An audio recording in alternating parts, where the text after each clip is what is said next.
Grill, Ice Pick Vodka Studios, and Body Armor Coca-Cola, of course. We're right across the street from Tropicana Field. Just a few weeks until opening day on April 6th. Chicago Cubs, Tampa Bay Rays. And speaking of Ray, I'm alongside Ray Kennedy. Ben Botham is he's probably got he's getting ready for Fan Fest. He's standing in line over there at the Trop right now. And the pitchers and catchers report just over a week, so he's probably just so excited about baseball. Well, you should be excited because we got a great show. But the last half hour, your buddy, Peter Gollenbach, you guys are going to have your Rays rant and a breakdown of all the behind the scenes, the hot stove that was all winter with the Tampa Bay Rays. We've got, as I said, a jam-packed show. Brad Richardson in our Body Armor Coca-Cola studios. He'll bring in the Tampa Bay Prep boys basketball team. Looking forward to that.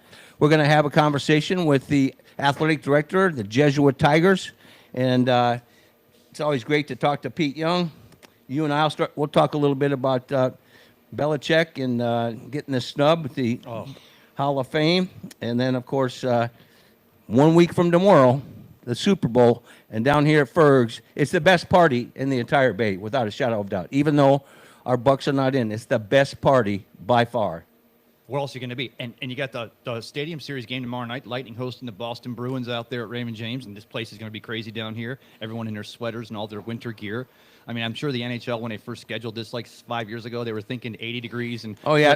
They have a contingency for heat, and then look what God did for them. It ends up being the perfect thing because as Tampa Bay residents, we love our Lightning. And, of course, the thing is, we've doing it here in Florida on the ice, but now we got perfect winter weather. It's going to be a great day at Ray J. We might have a couple of surprise Boston Bruin fans in the house the next 2 hours.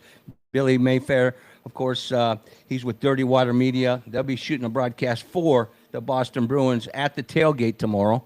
And we'll talk about that. And then, of course, they're going to be over the top giddy about their New England Patriots as they were on Wednesday night during On the Tee, Florida.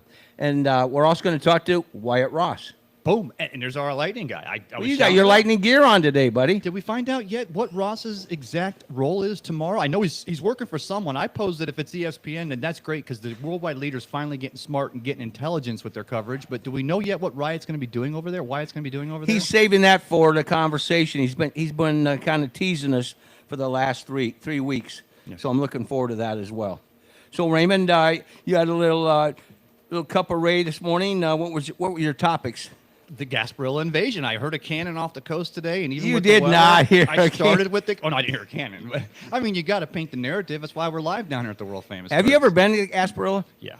In fact, Tristan's been. He was 5 on my shoulders. You remember that vividly, there, Tristan? No, but when he finally started saying, "Let the puppies breathe," I'm like, we got to get him home. He can't be here anymore. This. You're sick. Anyway, I have never been. And I certainly don't have any desire to go on a day like today. But it gets a lot of national exposure, and it's a great community event. 1904. They started it because it's February in Florida. Let's do a little something that shows people what it's like to be down here in Florida that time of year. And they continue to have it. But you already posed the bay was glass this morning. But after 10 o'clock, supposed to get 20 to 30 mile an hour winds, and then by after 1 o'clock, they're 50. So on my show this morning, though I'm sure boaters weren't watching, I'm like, keep an eye on the weather because you're going to get over there. You might have trouble getting back because if you're coming from Pinellas County, you got to circumvent the bay to get in there, and it's going to be crazy today with this weather. Well, we've got Aiden and Tristan, our intern support today, do a superb job. And then, of course, Adam Fernandez. He's our video director. Hey, Brad Richardson, get up here on the on a mic since your Seminole buddy is no-showed us today. Ooh. He must have had some fun last night. Where there was some activity. Maybe he's going to Gasparilla. He's probably already started, yeah. No. Today's the celebration of life for Ben's nanny. Oh, for his nanny. Yeah, for Nana. We'll do a toast to her later on. Absolutely. Yeah, no, for the past week, they've been planning everything, and they're going to have a celebration of life today. And I believe it's either going to be tomorrow or Monday. I guess they're going to be going out on the boat. She was cremated. and they're going to spread her ashes out there. So Well, they're probably waiting for the temperatures to go up. But yeah, a little bit. Yeah, she lived a full life. Beautiful into her late 90s and was a I think character she was. all the way up.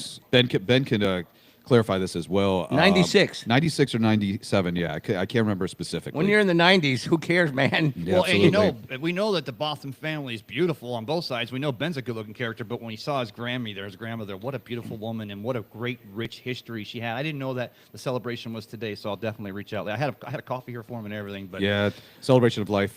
Just for anyone's listening, today at noon at Blessed Sacrament. That's where I was an altar boy back in Sioux City, Iowa. oh my goodness, Sneaking the church wine with my buddy before I went over across the school.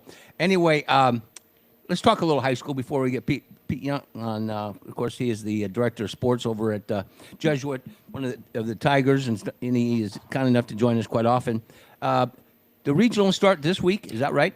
That is correct. Yeah, they're going to be starting this week and all that. Mark so. Ferguson's going to a game tonight at, what do you say, East Lake? East Lake's hosting St. Yeah, Pete. I believe so. Yeah. Yeah, exactly. In the county finals. Yeah. County. So he's a big Green Devil and a Chris Blackwell supporter, so he's going to that game. So there'll be some great contests across the region for the next few days. Oh yeah, it's going to be very interesting to see what So happens. explain regionals to our audience that aren't familiar with how the seeding's set up in Seminole County and Hillsborough. Every county's the same?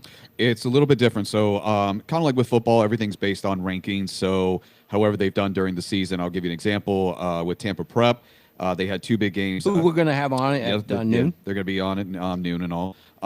Basically, how they're seeded, they of course played Tampa Catholic a couple times. Tampa Catholic being one of the strongest teams in the Tampa Bay area. They weren't able to squeak a win past them. That's beside the point. But they're still number one. They're still number one in their district, moving on into regionals, and that will, of course, affect how they will be facing off and all. I'm going to be asking them, of course, when they come in here, who they will be facing off against. But yeah, that's how it really is. It's just a single elimination going forward. And yeah. Well, next week we'll break it down when we open up with our high school coverage, and it looks like Jefferson may be on next week. Jefferson baseball. Baseball. We're hoping to have them on next week. So yeah, and then like I said, baseball's just around the corner. Speaking of baseball, why has the Seminole team not been down yet? Oh. Yeah, I mean, well, we're going to be convincing them to come down. Of course, we got a lot coming up. This coming week. Excuse me. February 3rd is when the Nate Richardson preseason classic will be starting. That's a 2-day event, one of the longest preseason classics. And that was your brother. correct. Yeah. And was tragically killed in an auto accident. Yep. Was he a sophomore? He was a freshman. Freshman. But you know what's so cool?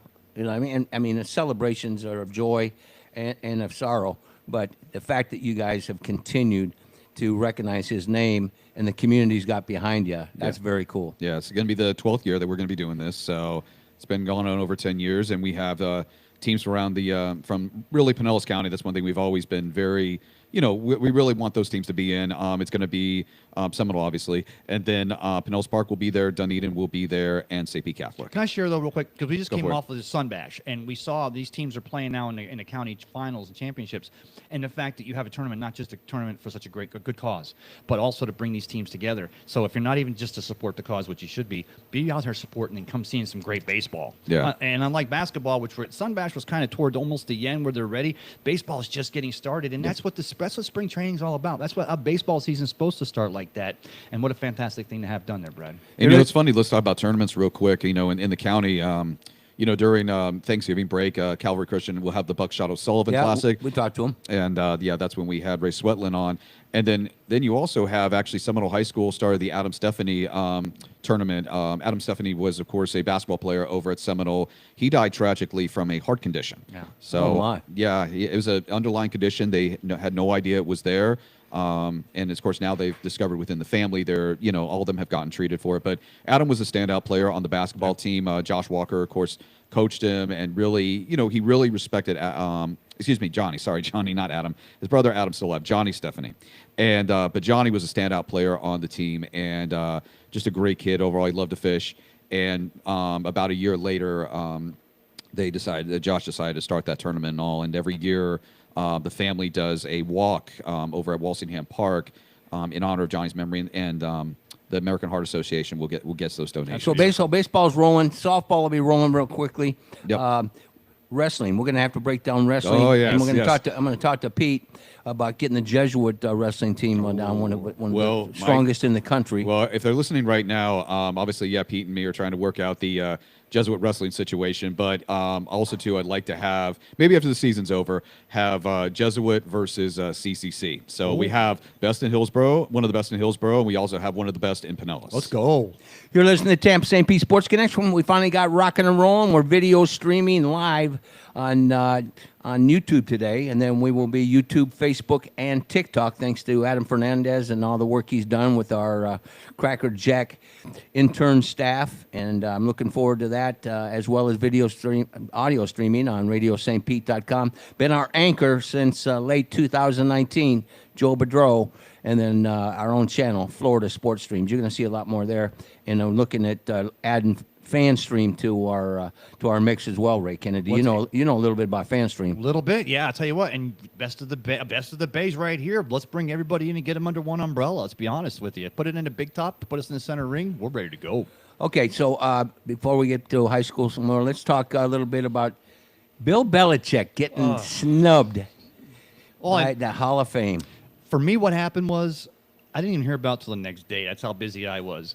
But the narrative walking away from this, and I don't mean to put off anyone who was a first ballot, but to me, this is the death of the term first ballot Hall of Famer. Because if he's not a first ballot Hall of Famer, then why do I care if Brady goes in 2 years, or if Manning went in 10 years ago, or if Eli even And gets look at there? the outrage from guys that are going to be, obviously in the first. And the crazy thing is, don't forget, an at-large bid was for Robert Kraft this year. And I'm sure talk about uncomfortable. What if Kraft, they announced the Super Bowl next week, or the NFL honors, that Kraft's the one going in and Belichick's got to wait? I mean, was that the play? I don't know. Well, Kraft would probably, Belichick would probably tip his hat to Kraft. Right. However, it's just, if they're gonna use Deflategate as their excuse, I think it's just the arrogance of 12 media guys that, he treated people like hell. We know that.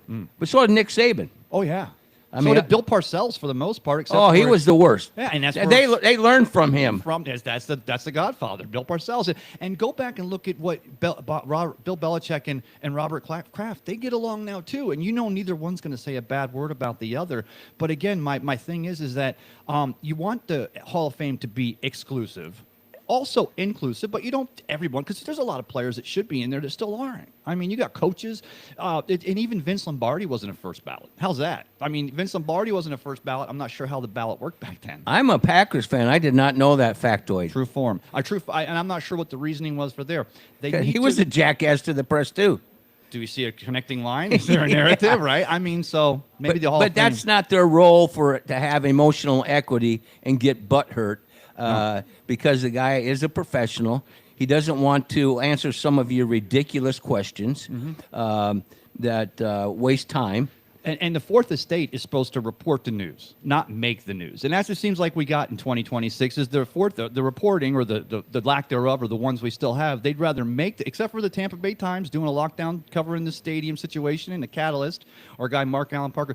But they want to make news as opposed to reporting it, and they're the ones. It's that all vote. about them. That's the talking heads that we see each and every day on ESPN, which is getting more nauseous to Between watch. the wrestling coverage and Yeah, the big news today, WWE, the Royal Rumble in the Royal Riyadh. Rumble in Riyadh. Let's go. We had the Royal Rumble across the street here 2 years We ago. did set attendance. 43,000 people set an attendance. I would tell you that was the most interesting day. We're doing the show out front, and we're on from I think it was 11, wasn't 10 to 12. Might have been 10 to 12, so it was early. Anyway, these clowns are showing up, and they've got belts. Now, this thing didn't start till 8 p.m. These clowns are showing up. They got their belts, and I'm telling them, fellas, they don't open the gates for 10 hours. Oh, I know that. Well, fortunately, a lot of them have yet to reach puberty, so they're not drinking all day. So these are people my age. These are grown-ass people. Go, boy. Ric Flair fans. Dusty Rose. They filled up upstairs. I mean, it was a hell of a day for Fergs. I kid though, but they're a passionate bunch, and I love wrestling. I love Do Gordon ya? Gordon Soley. My uncle Eddie was a semi-professional wrestler, but then I his- believe that his that father-in-law, entertainment yeah. element in the Kennedy genes. Oh God. But Yeah. that's over the top. I'm telling you right now. Well, it was off the top rope, but yeah, over the top too. I took my my youngest son, just begged me to go see The Rock. I'd never been to one of these things, and I didn't get media passes or anything. It was in Des Moines, Iowa. So we're sitting up high, and all of a sudden they start chanting, "The Rock sucks. The Rock sucks." And I look over, and here's my 9-year-old. And I'm looking around, and it's white trash everywhere, and they're just freaking out. You know, and of course they're buying things that, you know, their utility bills aren't going to be paid Well, the real- that month. the But real- they're just loading up with everything overpriced. That's WWE. And I look at Benjamin and I slam him on the chair, down in the chair. I go, knock it off. He goes, Michael goes, Dad, look at everybody. So I go, have at it, Benny. Oh, there you go. The Rock Well, sucks. the more impressive thing is if you'd have turned to him and you'd have said, "But don't you smell what the Rock is cooking?" I mean, obviously that would mean you have a little. But I was at Slamboree '95 in the old Bayfront. Oh, Center. my God. I was ringside, literally up front next to Hulk Hogan's wife, his daughter Brooke at the time, and Macho That was Man. some nice viewing. Oh, let me tell you, Brooke was 12 and she was wearing 6-inch stilettos. But I don't judge. This was '95. But sick. No, I at don't the need- old Bayfront Center, which makes me again wonder: are we going to have some kind of a facility at the gas plant, regardless of what's playing there, that will allow us to have stuff like that moving forward? Well, in the house, we have from across the bay, which we love it when they come across and visit us. Of course, is the Tampa Bay Prep basketball team with one of the coaches, and we're looking forward to that conversation at noon. And you know, we saw them at Sunbash, and the boys did. I think Tristan did an interview with them up there. Tristan, did you talk to these guys up there at Sunbash? What one of your He was talking conversations? definitely Northside Christian, and we had another player or two. Speaking of Northside Christian, does anybody know is Mo? Coach Mo. Yeah, is he maybe? is he off his suspension? I would hope so. Yeah, so I'm I not was thinking sure. about that as I heard their band practicing the other day. And the thing is, it wasn't for anything. It was just for some, technical stuff. You got to have rules. Just like you hear the state of Florida now, they've passed a rule. Of course, Coach Teddy Bridgewater, I guess he's still technically a backup with your Buccaneers, our Buccaneers. They now are allowing coaches to spend up to $15,000 of their own money to go ahead and do things like. That's still ridiculous. Well, it is to Well, limit it, but Here's the problem, though. Those coaches are barely getting by on their own. I know. So for them to have to spend 15 cents. Well, and here's the thing: the collective at the school, they've got, in this day, there's high schools that have $1 million, to go out and get these transfer portal students, or to be, and coach wants to make sure they can get home and do their homework, they get a good meal, and they get their rest. Because if you're a coach and your students aren't getting those three things, you got some pretty bad players and students. So I'm glad the state of Florida at least is starting to look at that, but they do have to have like with Coach Mo, there has to be rules. There's just a lot of gray. $15,000 though, and Teddy, he dumped about $200K into Northwestern's alma mater. Oh yeah, and the thing is And he was just trying to take care of these kids and make certain that their lifestyle improved from what unfortunately they had at home. And they have chances. And here's the thing: I'll bet if they, instead of winning the championship in their division, they would have finished in last place, we wouldn't even be talking about this right now. But we know sometimes it's the cream that rises that lets the rest of the coffee complain. Pete Young just texted me. He's going to be about 5 minutes behind, so we'll have that conversation, and then of course we'll talk to Wyatt Ross. You coming down tomorrow for the Lightning Bash? I keep saying no, but if Tristan will come down, I'm going to come down. But I just going to. You need to be his wingman. Make sure that he stays out of trouble, Tristan. Well, that's and- for sure. Yeah, and the car's running a little rough, but 100% we'll be down here at some point. I'm just not sure that come 6:30 and it's in the 20s that I'm not going to want to be heading home, getting nestled up by the television, and enjoy what's going to be a fantastic thing to watch on TV, not just for Rays and Bruins fans, but for the entire NHL or even Tampa Bay. Okay, give us a preview of our 12:30 conversation with Peter Gollenbach. What are the topics, aside from the Hillsborough College issue, that you're going to touch upon? Well, the Rays announced yesterday they're inviting 25 non-roster players to camp. Of course, the pitchers and catchers report on the 12th, and then the rest of the team a week later on the 19th down to Port Charlotte. Boys of Summer are getting into spring. How many? Well, 25, which every team invites the farm. every team invites the farm up, but the problem is the thing I like about the Rays narrative is that they kept Eric Neander, you kept the front office intact, Mr. Babby and Lupinski and Cosgrove, let them do their thing, and you got to imagine that these young players coming in here, they all feel like they got a shot to make this team. Which if they're all trying their hardest, it's making everybody better. Well, you know who makes everything better over at Jesuit, the Tigers, and he's Pete Young, and he's kind enough to take some time out. How are you, my friend? I'm doing great. Can you hear me? I can hear you. Can you hear us? Uh-oh. You can't hear us, brother? Yeah, I think there's a delay. Well, I can hear you. there might be a delay. Yeah. We're in the world of video streaming these days. So break down. Yeah. Darn it. break It feels like there's a 4 or 5 second delay. Well, why don't we have you log back in, and then I'll check with Adam to see if we're having some technical difficulties on our Zoom feed.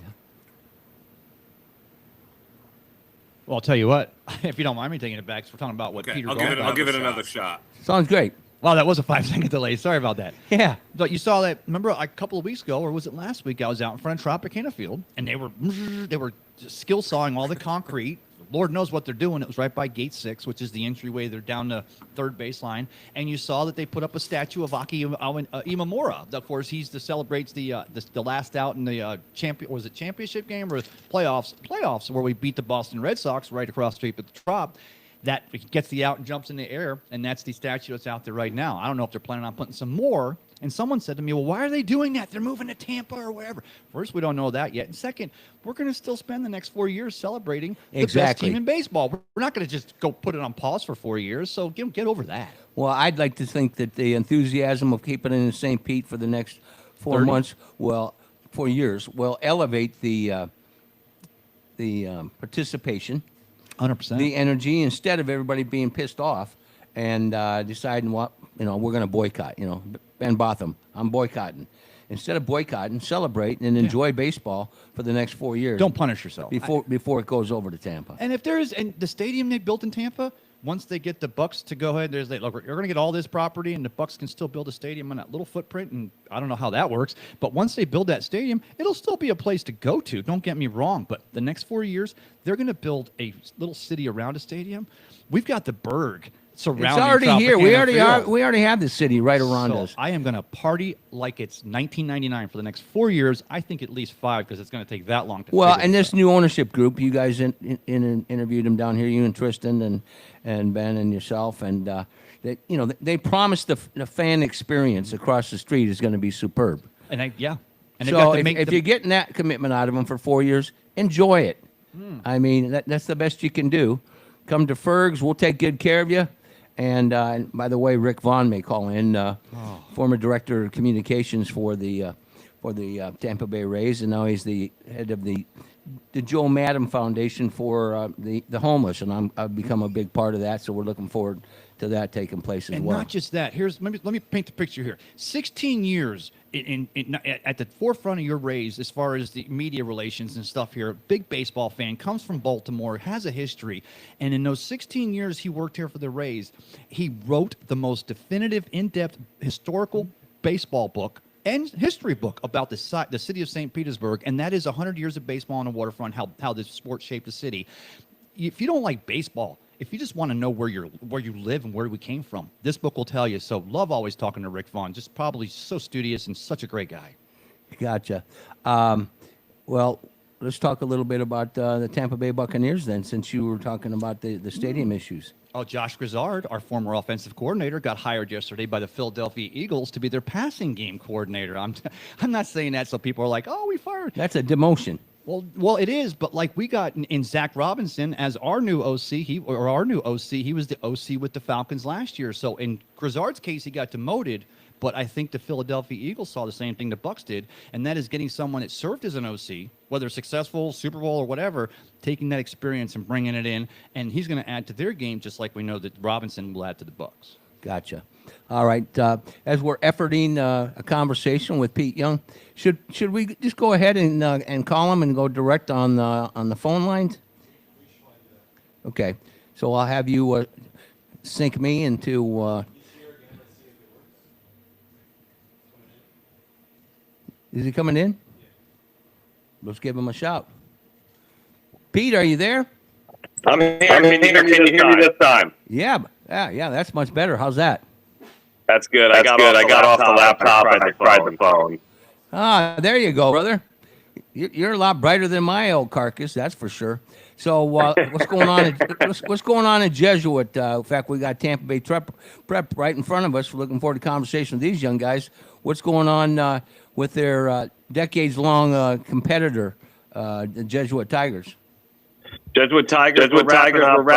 We're getting right near the winter sports seasons. Wrestling, basketball, soccer, all kind of coming down the wire now.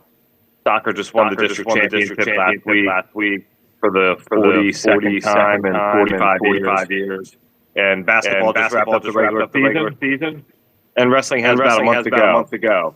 They came up short in the state duels. They lost to Lake Gibson. Big rival. Lake Gibson won the state championship. And then they'll have the IBC individual bracket tournament in about a month.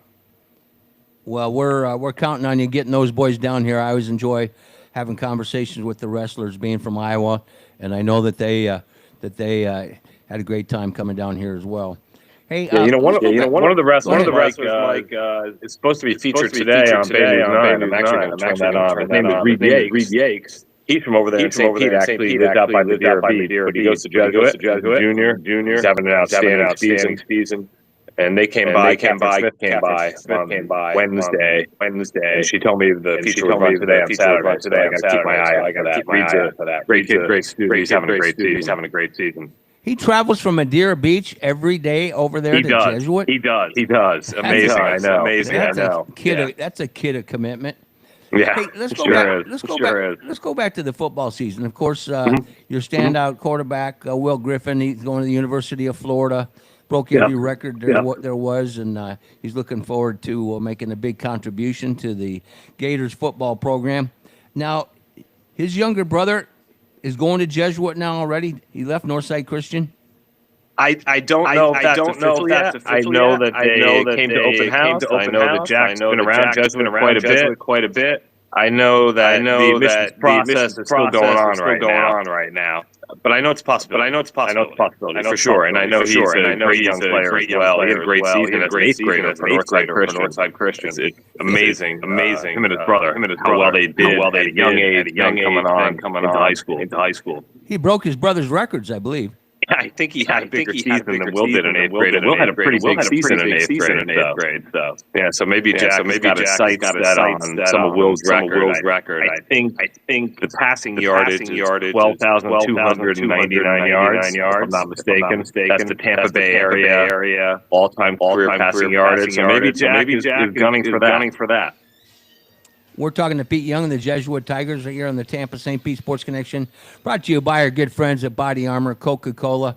And, one of the things I wanted to ask you during this NFL and Super Bowl next weekend, you usually have a pretty good idea of what number. How many Tigers have played in the NFL? Do you guys do you keep track of that like they do at Lakewood?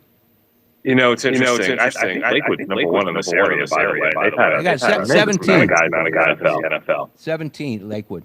The numbers can be fudged a little bit because there's guys who played in preseason training camp, they played preseason games, they were on practice squads, they may or may not have dressed for a game or got in a game. Yeah, currently right now in the NFL, there's running back Malik Davis, who's playing for the Cowboys. So he's the guy we've had our eye on the most. He came on late in the season. He had a few big games.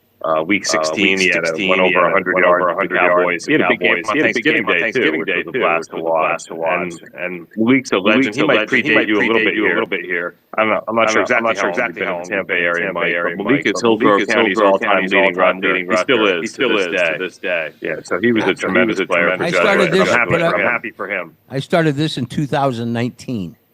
Okay. Yeah, you came along while Meek was at UF. Yeah, so I see your Gator hat right there. I've got my Gator visor on right here. I don't. Hey, I just have that hat in front of me. It's a prop. The University of Iowa Hawkeyes, bro. That's my team. I'm loud and proud on that.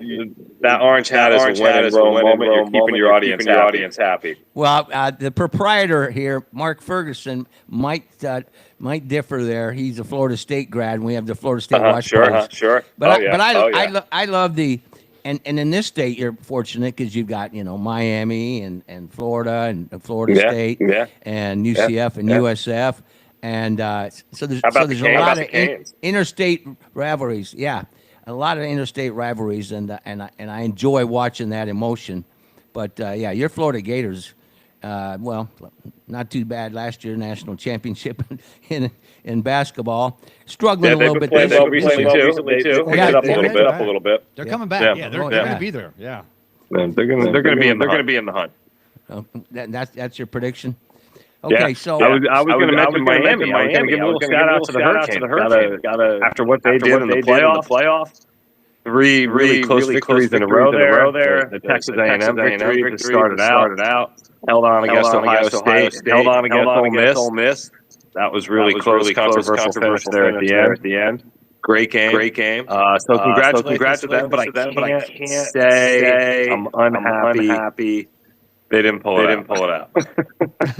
Well, being a Midwesterner, there's no doubt who I was pulling for.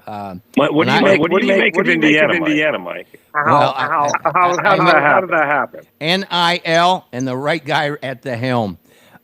People don't realize that Indiana has the largest alumni base in America. Nobody believed that. And then when you see they haven't had success in football. But they've had success in other sports. There's a lot of money in that athletic program. They've got incredible facilities. It was just waiting for the right moment to happen. And it just happened to take a very long time. It was the perfect storm. You're absolutely right. I've spent some time in Brown County when I went to Western Kentucky and competed at University of Indiana. I was actually, it's how damn old I am. I was actually in their complex when they went 27-0, Bobby Knight and that team in 1976. Wow. And I went in and watched the game before I went and ran an 800 meters. I had to do it. I said, awesome. I'm walking in there. It was right across the street, so I walked in, saw the crowd, and that was my claim to fame. I'd been to a historic moment. But and they're avid, and they've been dying for it. I've never been inside Assembly Hall. It looks like a unique building. When you see the way the walls are and the structure of it, and it seems like it makes it really loud there too. They've got rabid fan base. And when Bobby Knight was there, of course, I was blessed to meet Bobby Knight on several times. Well, maybe several occasions. One, maybe not so much. But they had. Was that when he threw the chair at you? They had to do some. Were you abused by Bobby Knight?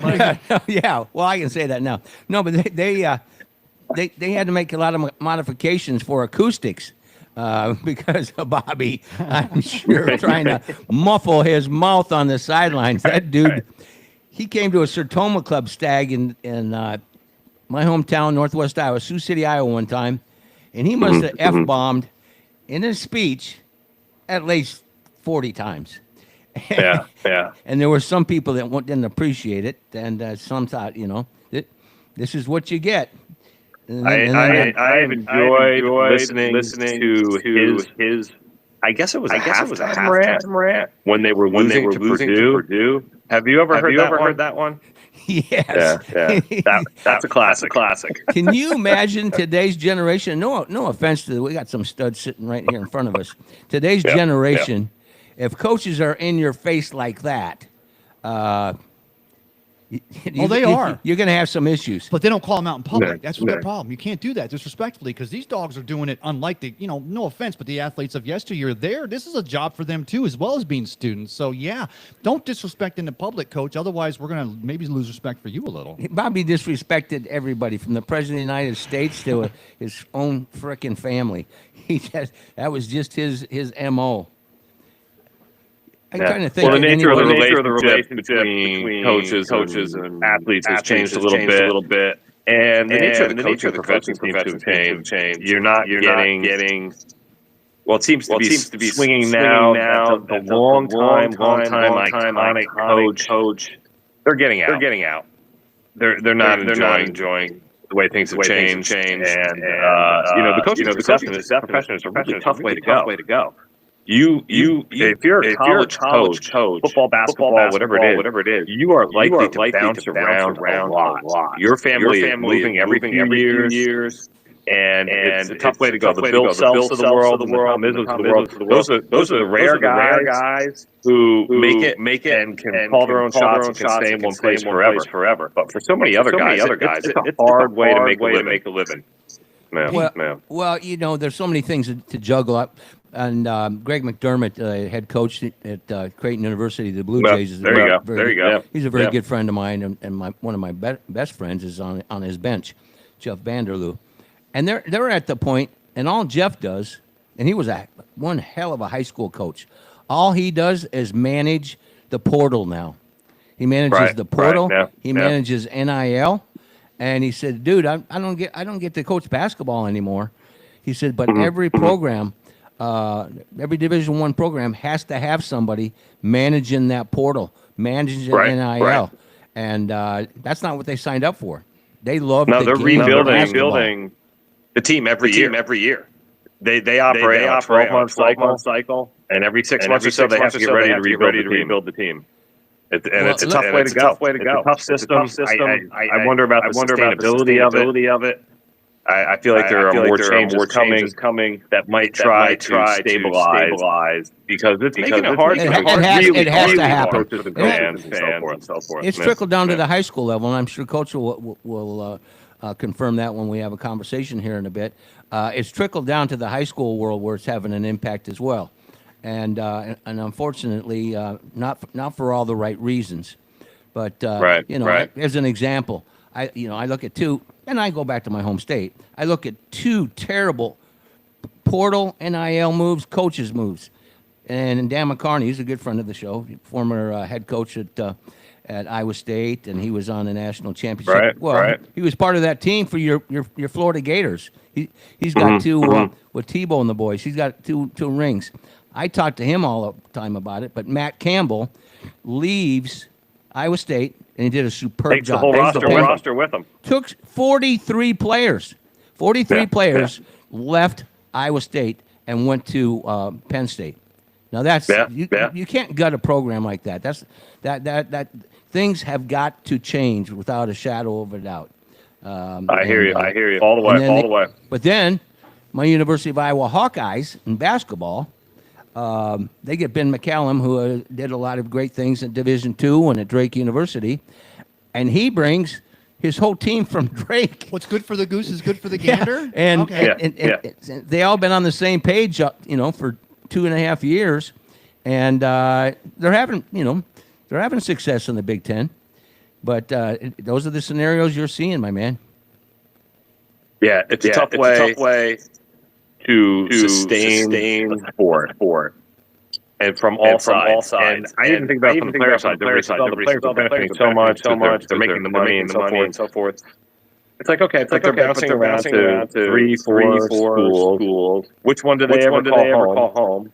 Which one do they graduate from? Which do they go back to where they're revered if they left after 6 months? So I don't think the system is really working for anyone right now. It needs more changing. Fortunately, there'll be reunions. All the reunions will be on social media in 20 years. So all the 33 reunions they go to, the good old days, just check in. Class reunions. Those are going the way of the dodo birds. But Mr. Young, it'll be like us right now. Can I ask you a question? Don't call him Mr. Young. He's younger than us. Pete, yeah, right. So, and again, because some people have asked me. Then we're going to move to Wyatt. Yes, sir. The hiring of Coach Hartline at USF, and of course with Rob Higgins now in there as your CEO, the transition or the leading up to this was perfect. Has that started to make any? You starting to notice there over in Tampa, local schools, like the fact that we already had something with Coach Golesh and the program they're building, but now we have a program that should be in everybody's purview or window as far as getting ready to go on to the next step of their career. Well, Rob Hagan, his president at USF has raised the profile of USF's athletics department tremendously. Right out of the gate. And you can see it all across in their marketing efforts and all their sports and everything they're doing. And the way he was ready when Golis left, which everybody knew might happen. He was ready to pull the trigger on a great candidate right away. And I think Rob coming to USF is probably one of the best things to ever happen to USF athletics. It's raising the entire profile of the whole athletic department. Now, I think you're asking specifically, is this going to help with local recruiting, or has there been a presence of Brian Hartline right away? I don't know. I can't answer that. They were one of the schools that came through Jesuit. A lot of schools came through last week. There's a lot of football players there. So we'll see with that. But there's going to be less high school recruiting in general at the highest level of college football, because really those guys are going to go to second level, third level, and work their way up. And that's the way it's set up right now. And it's sad. I talk to these high school coaches all the time, whether it's football, whether it's basketball, and they feel bad for these young athletes that work so hard and that we're looking forward to a Division I opportunity. One thing I know, which they're another step away from still. Precisely. Yeah. I know a lot of Division II coaches. They have to move school to school. That's not the way to live. You don't want to be a mercenary. Ludicrous. Yeah. And they need to get their arms around it. Well, my man, you're a great guest to talk about all topics. We're going to have you on more often. And more of you, less of me. And right now we're going to shift gears because tomorrow, of course, it's the Bolts and the Bruins at Ray J, and we got to talk to that's going to be great and cold. Yeah, just like it should be. Just like it should be, my man. All right, Pete, thank you very much. I'll be talking to you. One quick question, Mike. Yeah, fire away. What's the high school team you have there with you right now? Tampa Bay Prep. Tampa Bay Prep. Tampa Bay Tech. You say Tech, they're going to get them and walk out. I got a bunch of dirty looks on that one. Tampa Bay Prep.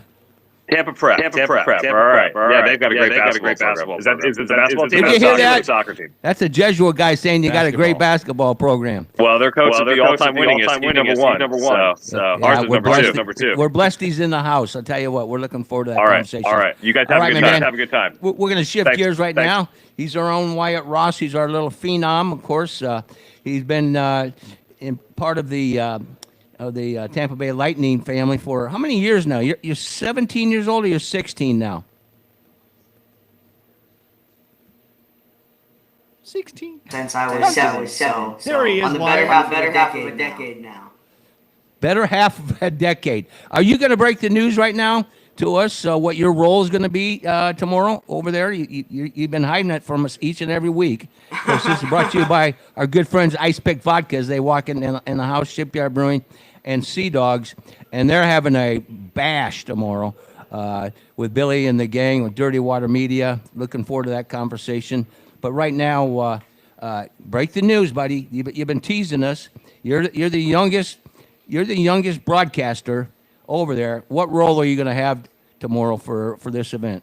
So I actually have two exciting opportunities tomorrow at the Stadium Series. And the first one is I'm actually going to get to be on the field for pregame warm-ups, watching the Lightning and the Bruins once they move all that scaffolding out there. So if you guys are in the stadium early, I will be down there. And then the other thing is during the pregame, I'm going to be working with Next Playground, and I'm going to be helping promote their event all throughout to all the younger generation that are coming to watch the hockey game. And it's a really cool. It's a console. You don't need a controller. You use your hands to play, and they have a hockey game set up, and I'll be helping them promote that event over there. So you guys might have to come and see me. Hold on. Who's your agent? Is it your old man, Mike? Is he your agent? So I'm having some audio issues over here. I said, is your old man? Is he your agent?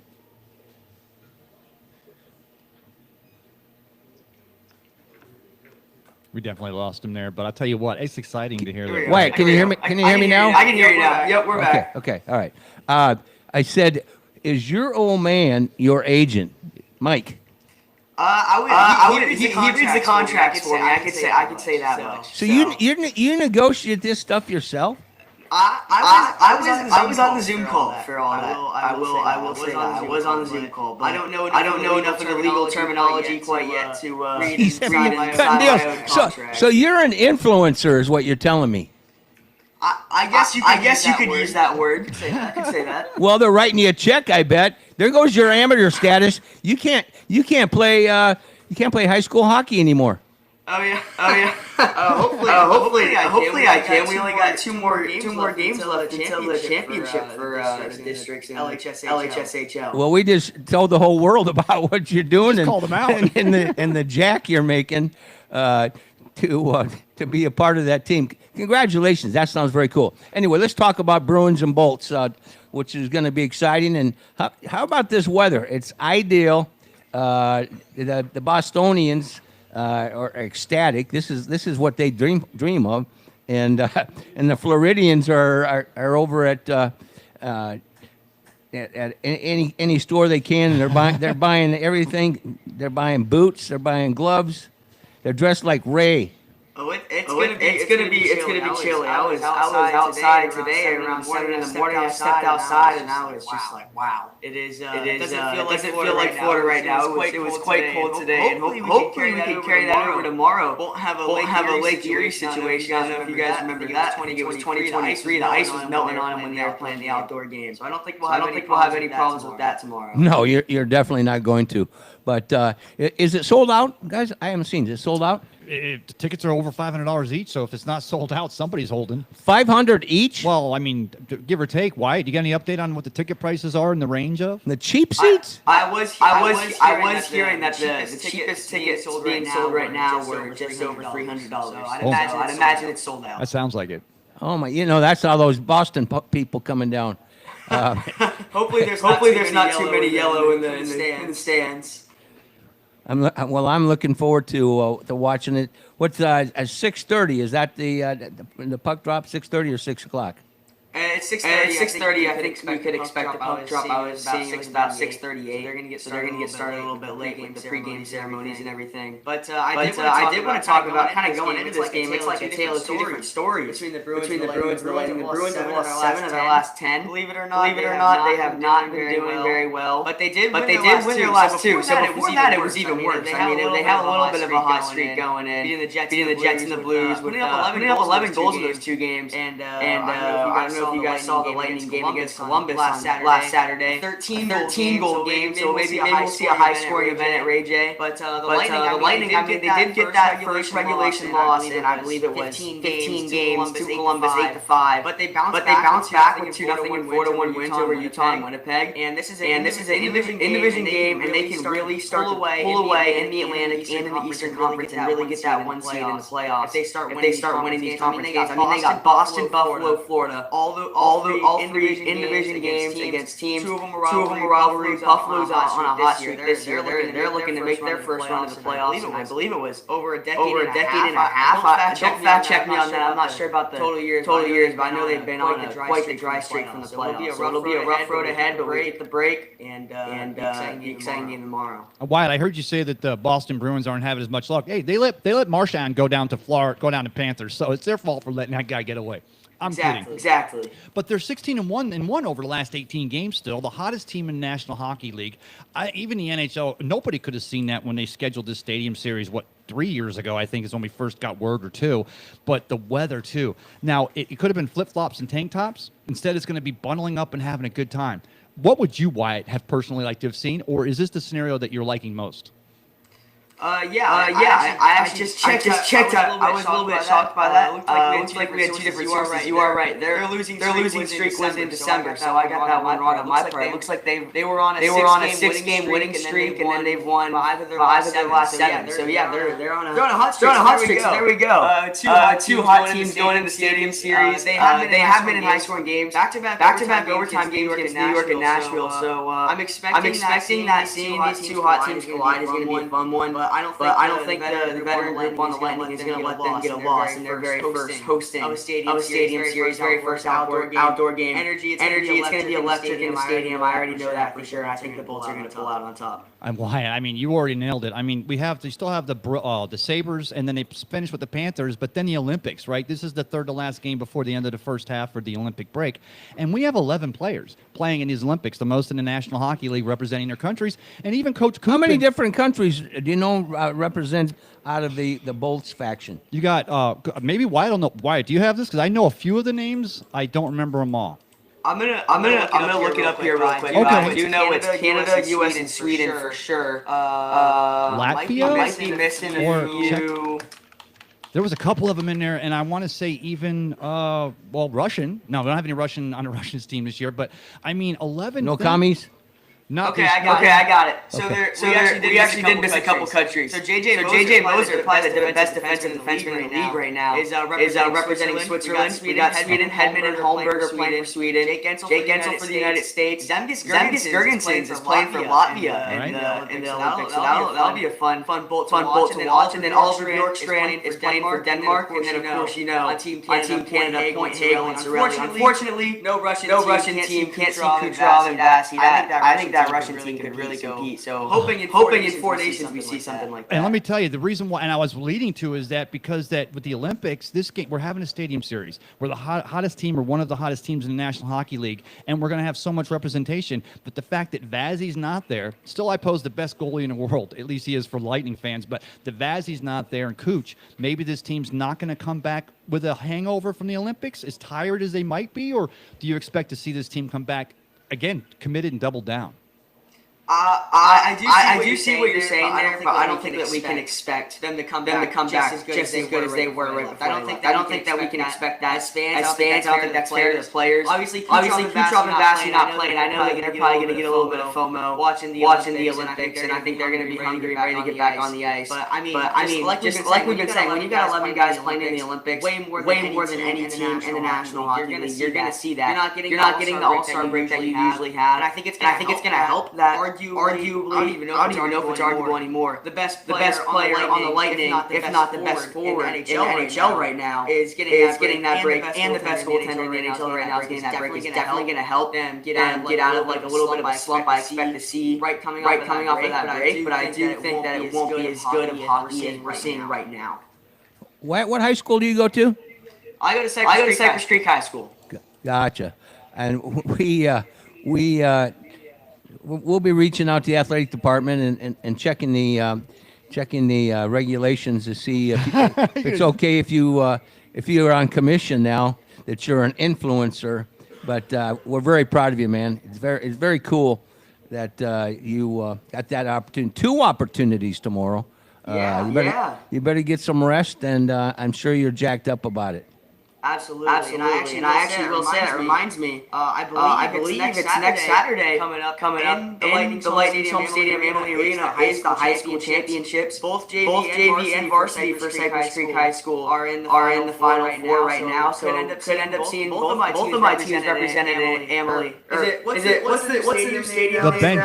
The Bench. Benchmark The Bench. International. The Bench. Okay. Well, maybe you guys could come down to the Bench on Saturday night. It might be a fun one for some high school sports. Well, and we want to get your team down here. We haven't had a hockey team on there. We've had everything else. We've had bowling, you name it. If it's high school participation, we're gonna cover it.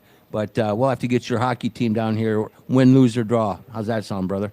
Absolutely. Much rather coming on there with the gold medals, though. So we're going to show you guys that. You got an exciting life for a young man. We appreciate you taking care of us each and every week with your Wyatt Ross Bolts report. Have a great time tomorrow, and good luck, and tell your family hello. Of course. I'll see you guys tomorrow at the stand you guys got going on. Hey, by the way, the money you're making, I'm going to hit you up for a sponsorship. You're going to start sponsoring your own segment. Okay. We can look into that. I'm going to talk to your dad. I've got his email. I'll be sending him a proposal. All right. I look forward to hearing what he has to say about that proposal. Yeah, I'm sure his. Hey, by the way, your Penn State Nittany Lions nauseate me. Is that right? They gutted Iowa State University's football team. They did. 43 players followed Coach Campbell to Happy Valley, and that's a sad state of affairs in college football. So I'm gonna ask you this: which player are you gonna miss the most? Is it gonna be Ben Brommer, one of the best tight ends in the country? Rocco Beck, one of the best Rocco Beck, quarterbacks in the country? Rocco Beck, he's from Wiregrass. Oh, he is. I do remember hearing about that. He played for Wiregrass. That'll be fun to watch him. I'm also excited for. We got both of your guys' safety, Jeremiah Cooper and Marcus Neal, who were both. All right, it was fun. It was fun talking to you until That's your lightning you round. started bringing all that up. Yeah, Caleb Bacon is a linebacker as well. You're going to be at 78 tackles this year. I think he'll be a fun all right, we addition got to to State. talk some basketball. We don't want to talk to you anymore. All right. As always, go Bolts. Have a good day. All right, man. Beat a Thunder. Yeah, their family. Take her away. I mean, diehard Penn State fans. And he's that- wearing a Florida Gators. Now We saw you that. got to call them the Penn State Cyclones. What the hell? I mean, they took 43 players through the portal transfer. That's just ridiculous. Now let's talk. Let's have some fun and talk some high school basketball. Of course, these guys came over for the Sun Bash tournament. We did 12 games over there. Brad Richardson and my Cracker Jack staff, Tristan, of course, and Jake, part of that team, and that was a great. I was traveling, but I listened to all the games, and it's great to be able to get teams from across the bay. In fact, you know what, Coach, we got to apologize. We didn't thinking about the Gasparilla traffic, and here you guys. Take the time to come and join us. We much appreciated coming over today. I didn't even think about the Gasparilla traffic. Did you, Bradley? I mean, I knew it was going to happen, and I was going to. I mean, obviously, Gasparilla is a big tradition here in the Tampa Bay area, so expected it to happen, and we know the diehards are going to go out there and they're going to stand on that route and they're going to want beads. Well, I'm going to turn it over to you, nice and loud into the microphones, you guys, and enjoy yourself, and appreciate you coming down. Guys, yeah, like I said, speak loud. All your fans are watching right now through YouTube and RadioCP.com. I mean, come on. I mean, you're going to want them to hear. So, once again, joining us here from our Coca-Cola Body Armor Studios here at Ford Sports Bar and Grill. Thank you, Mike. Is the Temper Prep. It's Temper Prep varsity basketball team. Guys, good afternoon. Are y'all staying warm today? I mean, it's getting cold out there. Yes, sir. All righty, all right. All right, so time to introduce you guys and all that. Speak loud into the microphone, of course. Put that microphone closer to you, young man. There you go. Loud and proud, just like you're at practice. All righty. All right, so introduce yourself and tell us what you are and what you play on the court. What position you play? Sorry. My air session. I'm a guard. Yeah. All right. Jackson Lamar, point guard. Love that name. I got a grandson named Jackson. Kyle Levy, forward. All right, and the last but not least on the end down here. Hey, I'm Joe Fenlon. I guess I'm the coach. You're the coach. Yeah, but just the coach. Yeah, but you're the one that leads these guys. I mean, they're the ones who have to follow you and follow everything An you do. icon in the coaching community. Everybody's let me know that, and bravo, Coach. And Mike, here's a big announcement. Just recently, Coach reached a milestone. He's got over 900 wins. 900 wins. Congratulations, Coach. I mean, great job. Great, and all that, and a lot more wins to go. So guys, you've had definitely a great season. I remember being down at Northside Christian, watching you guys during the Sun Bash. Always a great game to watch you guys play. We'll touch on that a little bit. So now we're already in the playoffs now. So you guys had a big game last night. I want to talk about that real quick. You've had some great moments, and let's talk about that game. There was a great moment, and I always can see how loud the student section gets. There was a great moment going into overtime, of course. Who made that shot that changed everything? Oh, it was you. It was loud and proud, my man. Oh, come on. Yes, Oh, man, I watched that on X, and I tell you, that student section, they went insane. What was your reaction when that Yes, sir. happened? It was surreal, I'm not gonna lie. I just let the ball go, and this one might not like the idea that I shot it. But Coach, I just had to get the shot up. you like the play that Coach called? It wasn't really a play. It was off kind of instinct. I got the ball. I seen the clock wind down. I just let it go. Luckily, it went in. What was Coach's reaction? I mean, is he get emotional? I mean, he definitely gets loud, but does he just go crazy there, or what? Well, why wouldn't you? I mean, come on. I mean, some coaches, Mike. We know coaches that are just calm and collective, but Coach, what was his reaction? At the moment, I think he was surprised that I actually made it. Oh, really?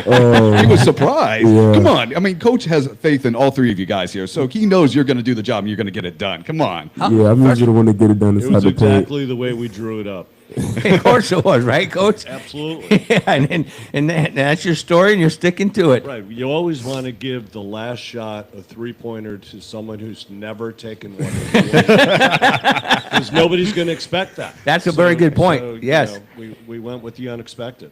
Well, and talk about clutch. I mean, you're going to remember this the rest of your life. Take Yes, it from an sir. old man. Yes, This sir. is a memory maker, and your friends are going to remind you when you guys have reunions.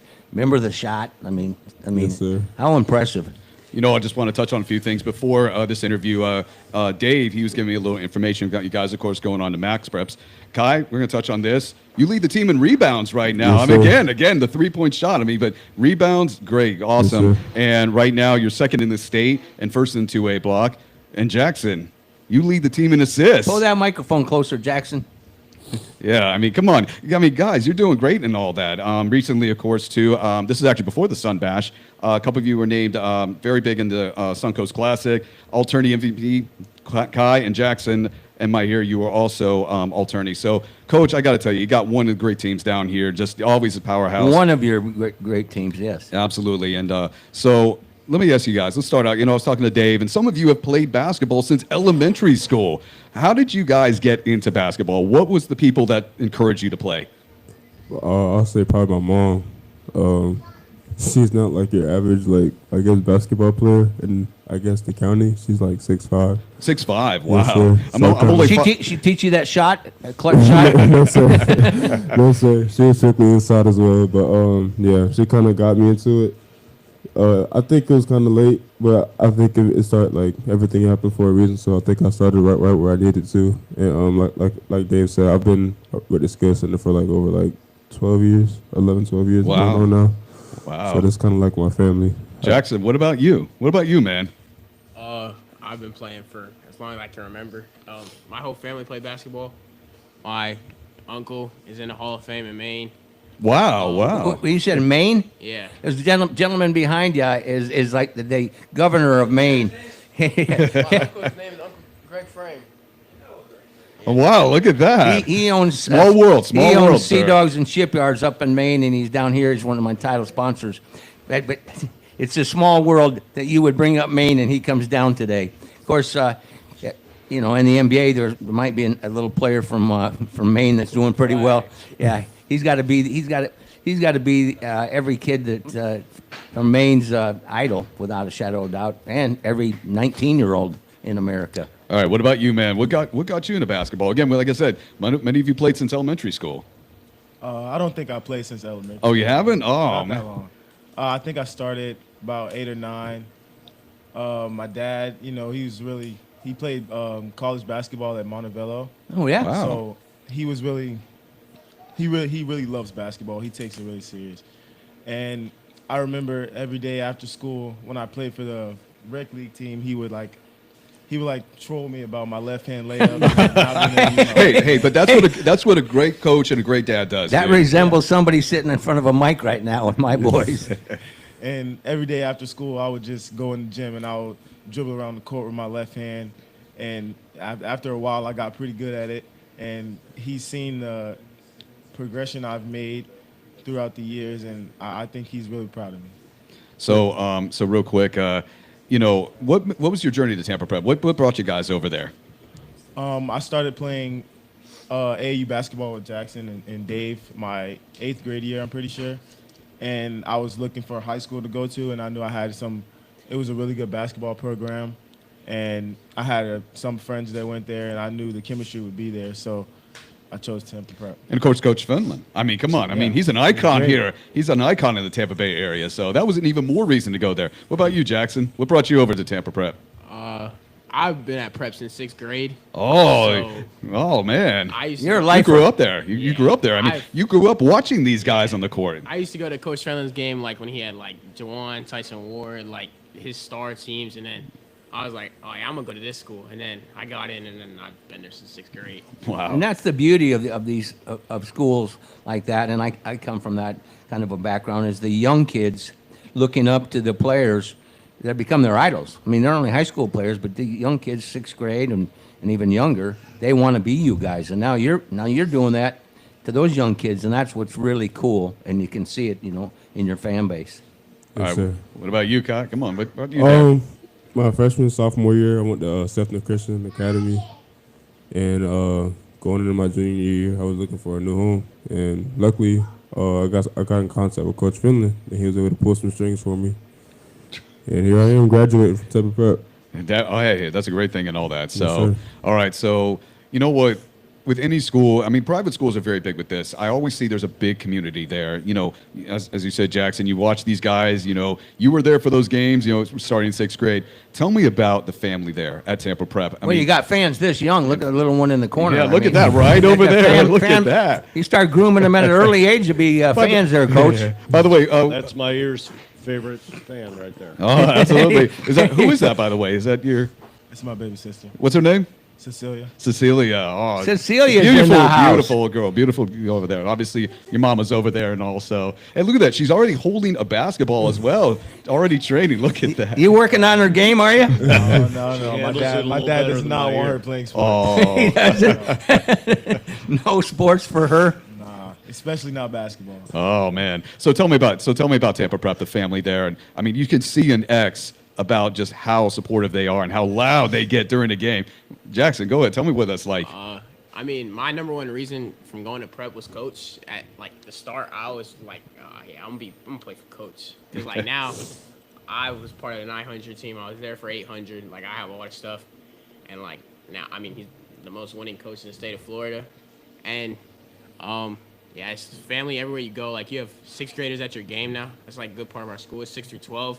So like you have little kids like being a ball boys, like mopping the court, and I remember I cool. did that. You got ball boys there and I all did that. that. You did that. I love Oh man, you were doing. You were that. a ball boy? Yeah, I was at every game, front side. Look at that. Coach was still running up and down the sidelines, yelling at people. Now- Coach has created an incredible tradition. I love these stories, and I've been blessed doing this for 30 years, talking to guys like him. But, you know the gratification you get of seeing stories like this, the generations and the guys growing up and coming back and watching you guys still coach. That's why you do it. It's a relationship business. You know, Absolutely. you have to build relationships with the kids that makes them want to come back. And when they come back, the current kids see all the faces of the kids you've been talking about when they're there. And now, you know, we're just very fortunate. We've built something, and people want to come now, and it's difficult in this climate. I was going to say, in this Yeah. climate, you've adjusted well, Coach. Yeah, you know, actually, I wouldn't necessarily say that. However, I think I did have one of my former players as an assistant last year, and every day he would say, "You have no idea how easy you have it." When I used to play, you know, because it's amazing. The good old days, back when I was playing with them. You know, when you go in the Wayback Machine, you don't necessarily remember exactly the way. it was Well, done. I may have a tendency to do that with my grandchildren and my children. You should have seen your papa. Yeah, no, I don't do that, but it gets embellished a tad. A little bit Yeah, yeah, exactly. That's the beauty of storytelling. comes with the territory. Exactly. Hey, Kai, what about you? You know, tell me about what you've seen over at the school and all, just with just the atmosphere. I mean, well, previously our volleyball team I won states this year, so us being able to like support our other sports is good to see, and we just like to reciprocate the feeling. So we just hope that everybody else that comes is at our school comes out and support us like we did for everybody else. The atmosphere is pretty good. As like if you may not know, the gym's pretty big. Oh yeah. gym's Yeah, pretty well, So big. it's a 6-man advantage when you guys are at home, obviously, Yes, sir. and you've built that over the years. Yeah. Certainly can be. You know, I was going to say this real quick, Mike. Back when I was working for Bright House Sports Network, I know, Coach, that's something you haven't heard in a long time. I was actually writing for them, and I was also doing photog work for them. And I remember going over to Tampa Prep, and that gym is huge. It is a big gym. What's it seat?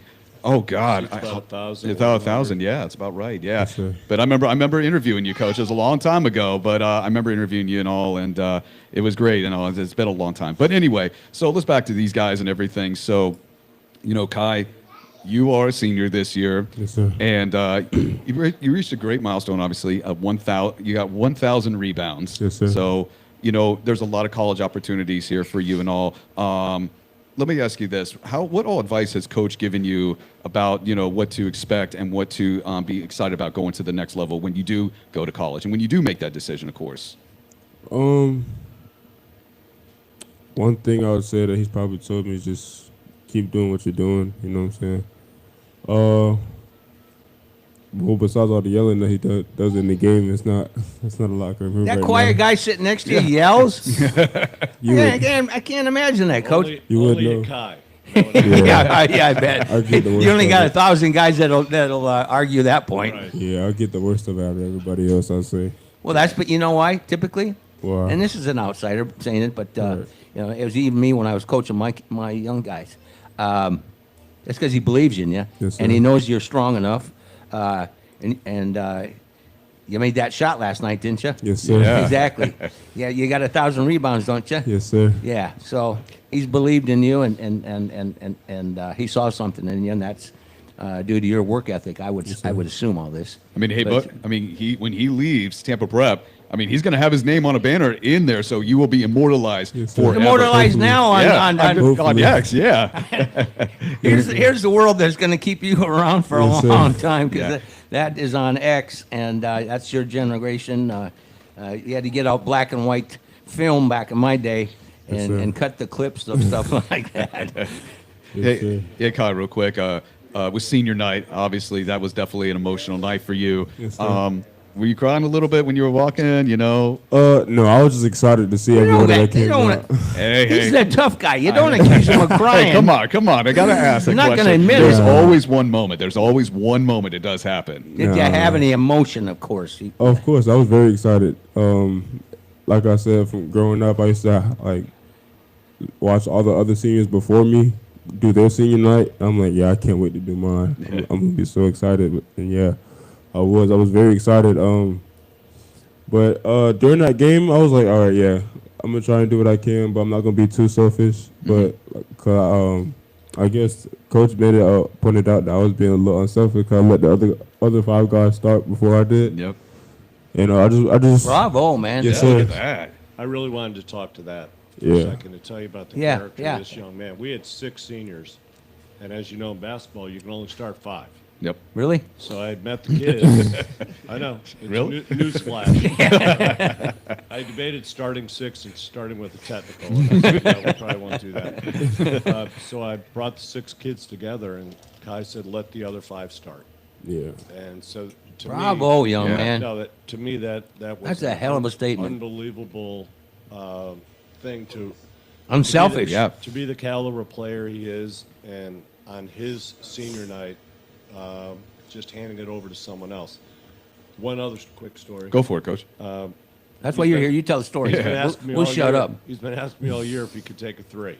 Surprisingly enough, Look what happened. And I've been telling him all year no. yeah.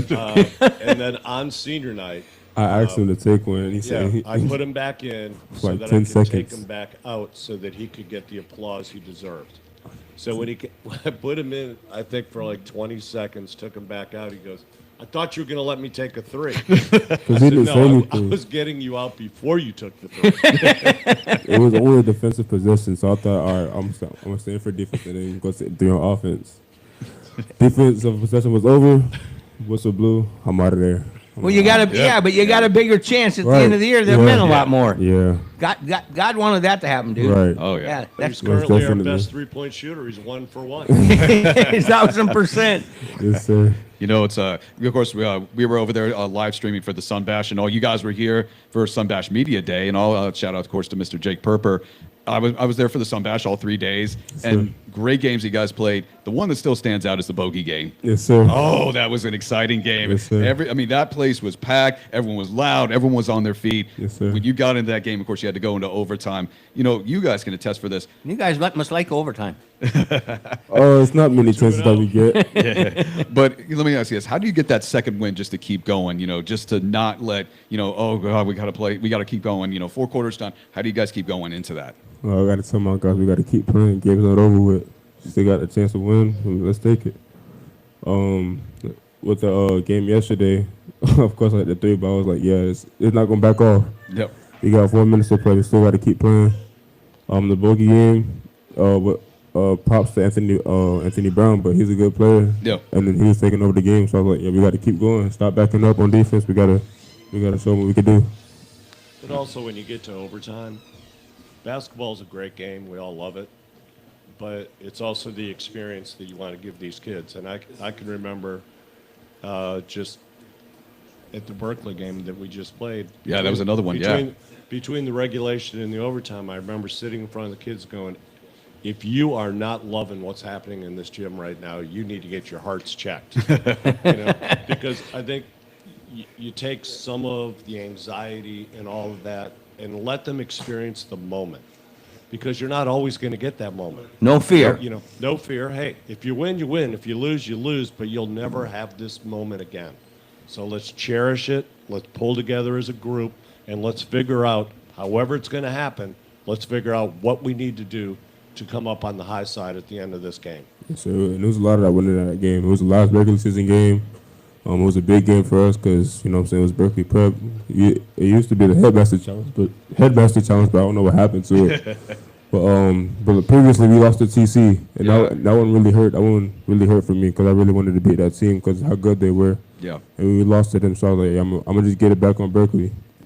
And after the TC game, we was in the locker room with Coach. It was just me and Coach in the locker room. And he said, I'm gonna have a big game. He actually called out the game. He said I'm gonna have a good game against Berkeley, and then I did having a good game against Berkeley. Mind over matter, right, yes, Coach? Sir. Absolutely. Yeah.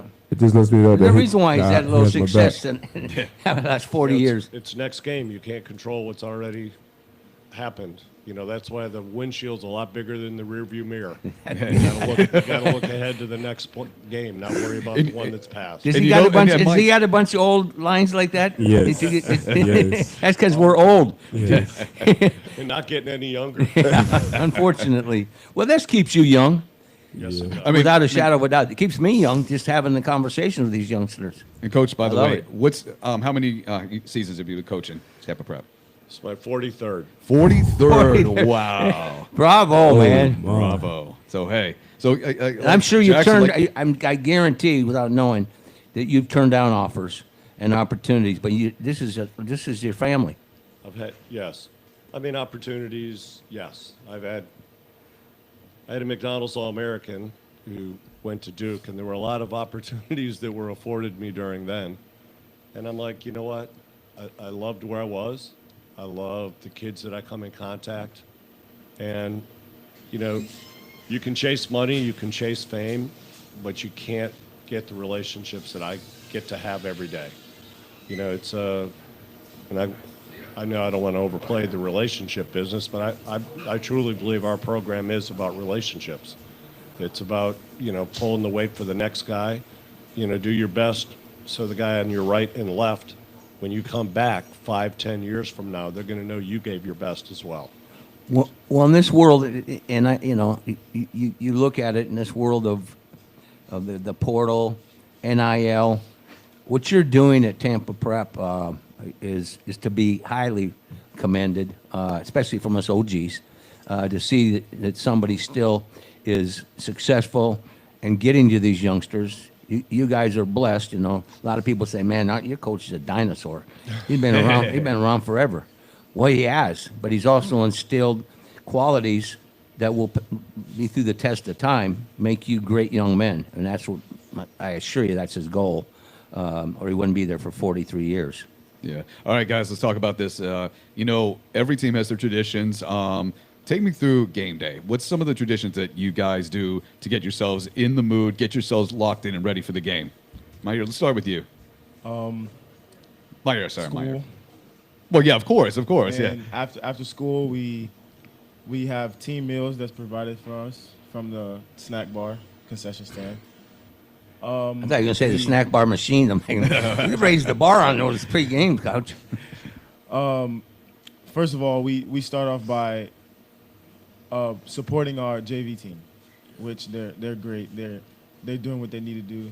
They played a great season, and then we go in the weight room, and sometimes, not all the time, we turn the lights off and we play music.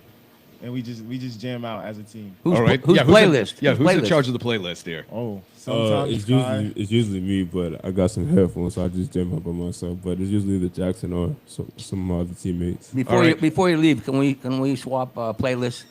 And the playlist changes when I walk in the weight room. Oh, all of a sudden. It's not so much of it changing. I We just can't imagine that. Okay, Coach. so what is it? So what happens? Top 3 artists that are played on the playlist. You know, just name them off right now. Rod Wave, Young Boy, and Oh yeah, got him. Any Drake? Nah, not too much Drake. And we'll say, as of right now, Olivia Dean. We'll say that right now. Okay. You're showing your age now. And Coach, what does it go immediately to? Off. I have no idea. Oh, you don't. But no, when you walk in the room, it changes real quick though. It's, unfortunately and unfortunately, our locker room is very small, and that's why the kids start in the weight room. Mm-hmm. They only come in the locker room with 4 minutes left in the JV game. Then they join me in the locker room. So I give them their time to get themselves ready, do whatever. So you don't have to listen to that music too. No, because that would infuriate me. So, you know, I want them to have their time, because it's also the way that those are times they're going to remember. Not, you know, the coach speak is only going to go so far, so I didn't want to do too much with that. So with 4 minutes to go, we come in the locker room, we have our keys to the game, and then we take the floor. And we've been pretty good at it. And 1,000 adoring fans go crazy when you guys run out of that locker room. Now that's got to be cool, Yes, sir. especially at the high school level, Yeah. right? Yes, sir. You know, let's get Think back. about Coach could have been at Cameron Arena, and he made the choice. And I mean this all seriousness, to stay and build and have success building young men. And I applaud you for that. No, that's a great point. Can I Go for it. Yeah, make a Coach, go for quote it. about this? But building programs and having sustainability is really important. You know, you look at a lot of the, and I'll say young coaches who get in, if they don't win right away, they get out. And I truly believe you have to show loyalty to kids, that you're going to be there for them in the good times and the bad times, and you're not going to run and hide when things go wrong. And I think that's been a big part of us building our program, is they know I'm going to be there every year. Eventually I'm not going to be, but they know I'm not going to go run for the flavor of the month opportunity. I'm there for the long haul. I'm there for them. And I wish some of the younger coaches There's would. not enough of you left in this No, but- basketball world, But Coach. that's also the world we're in right now. That's right. You know, it's the same in college. Win now or you get fired. You know, everyone wants to win immediately, but you know, you can have short-term success, but if you want long-term sustainability, you got to be more than just, you know, Especially this picking up- this portal era. Yeah, I know, I mean, it's unbelievable. It's At down in the people high don't school. believe. Well, It's in the Mike, High school now, too. level. People don't believe me when I call the Midwest and talk to my friends that are coaches. I was talking to Greg McDermott 3 weeks ago, a good friend of mine at Creighton, and he said, Mikey, it is so far gone at the high school level. He said across America, and you're one of those guys battling that battle. It's unreal. If you are not, and again, I'm sorry, it's not. Go ahead. If you're not a top 150, 200 kid in the country, you don't get offered early. Nope. You know, everyone wants to see, you know, what they're going to get in the portal, you know, and it's and I think 23-year-old versus a 17-year-old. it's someone who's already been in the weight room, been in individual workouts, has played against grown men, you know. He's a grown man himself. Yeah, but you know, athletic departments in college don't have patience as much anymore, and it's because it's a big money business. And so the high school kids are now feeling the effect of it. And you had talked about it earlier, is, you know, you got to sit there and wait. You take an opportunity that you would never have taken 10 years ago in order to get film so you can go in the portal in a year. And, you know, to me, who's been in the same place forever, and I have kids who stay with me forever, that just blows my mind that you can go to 3 or 4 colleges, you know. Well, I won't get on my soapbox, but it's We can talk about it at length sometime. I mean, Coach, we could have another. it's just tough. It's really tough for high school coaches and players right now, you know, to navigate that environment right now, because I've got some phenomenal players that 10, 15 years Seem ago like great young men, too. would have signed early. Yep. And now, you get dragged along through the process, and if you're lucky enough, that offer's still going to be there. But you have to sit and wait, and then all of a sudden, if that offer's no longer there, now what do you do? Exactly. Yeah. That's And what where- Coach McDermott was talking that's about. where the unfortunate lost thing is. kids and Yes. that I mean, there are far more kids who don't get something to go in the portal than do. precisely. It's insane. And Coach, one thing we talked about, of course, before the show and all, is about NILs. I mean, that's just a whole nother thing there. And some kids they look to go to this place, they'll go play there, but then all of a sudden there's money there, and that's the sad part. There's no more there's no I in team. That's how it was. Now it's no, that's gone. That saying's out the window. Right. So. Well, is it time for my question?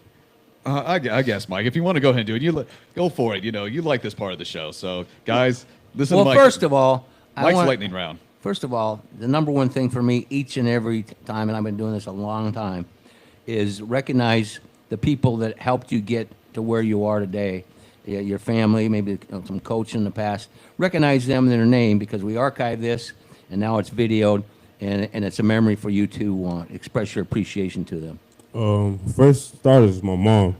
I'll say that. What's mom's name? Miss Carvey Upshaw. I don't know if that rings a bell, but she's kind of an icon down here in Tampa. Yeah. Yeah. Carvey Upshaw, Chris Ward. You were a blessed young man. Yes, sir. John Arroyo, all the skills in the administration, all of them that kind of got me to where I am now. Joe Fallon. Yeah. And you haven't let anybody down, young man. No, I hope not. I hope not. And unfortunately, my dad passed away, but I'll say my dad probably. He passed away in 2019, but I'll say, yeah, he's been a big part of, like, my growth. And motivation, I'm sure, yes, too. sir. Sure. Definitely. All right, now a question Coach probably doesn't want me asking you, but you got a girlfriend? No, sir.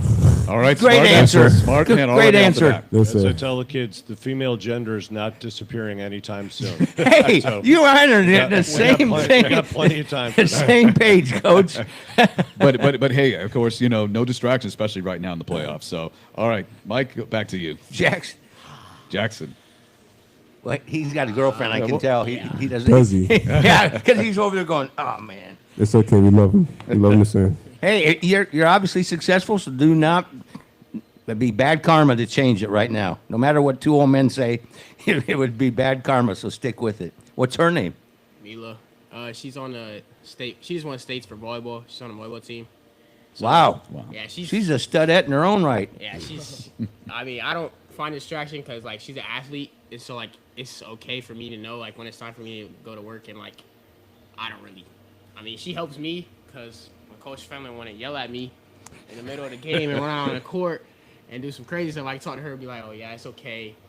And there was one time, my number one memory is when Coach Finley pulls me after practice, the day after the game, he's like, my wife told me when she got home, Miss Sydney, you gotta stop yelling at Jackson so much. So like, when Kai said he gets it the worst, I don't know about that. I get it the worst out of everybody. That's when I told her to mind her own business. 40 some years with her too. 42. There you go. But who's counting? Yeah. So shout out to family members. Yeah, my dad, probably. What's I his don't- name? Dave, he's right there. I don't, Tampa Dave. Dave.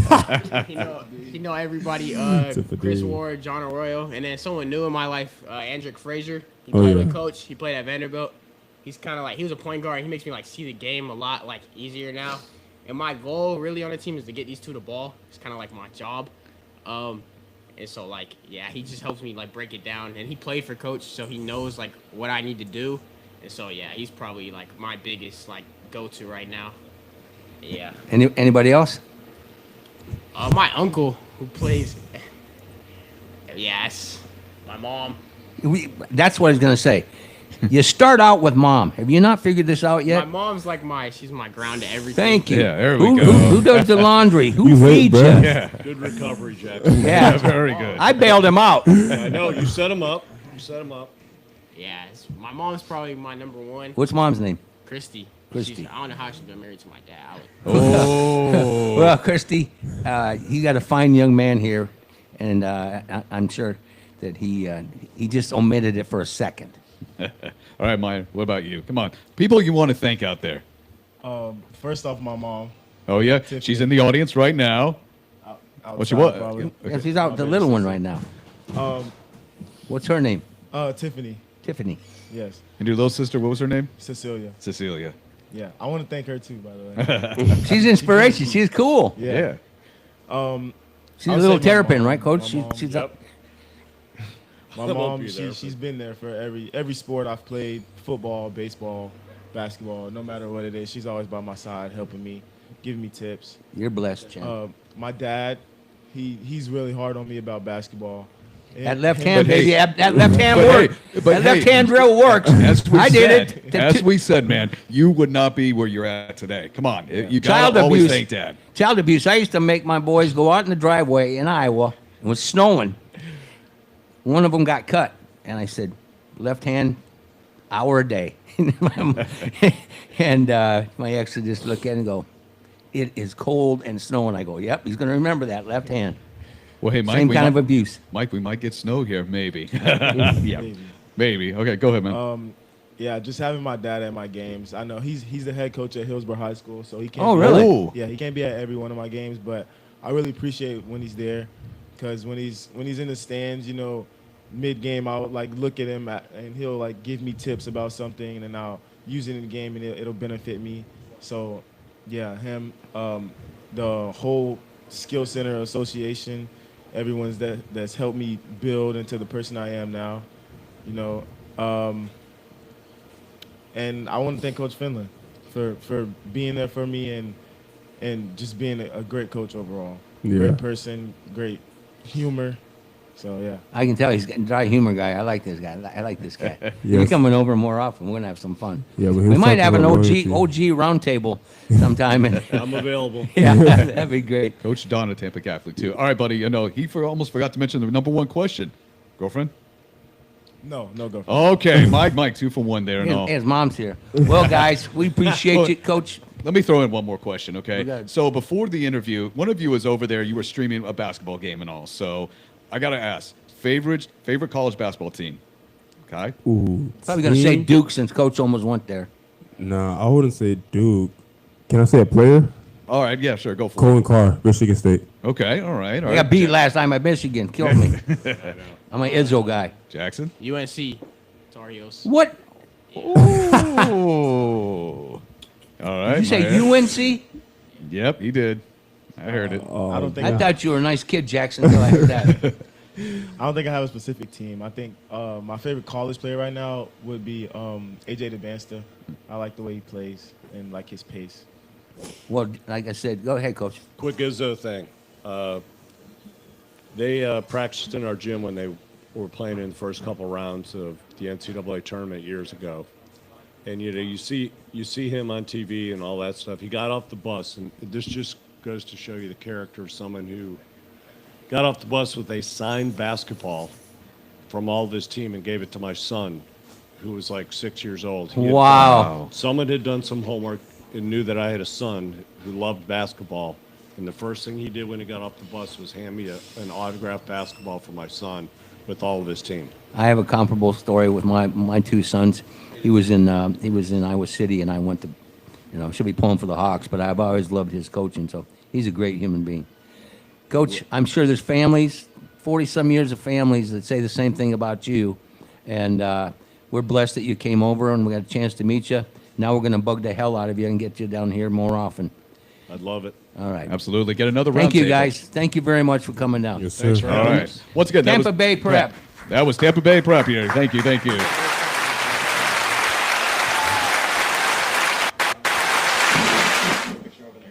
All right, let's get Fred and Billy up here briefly.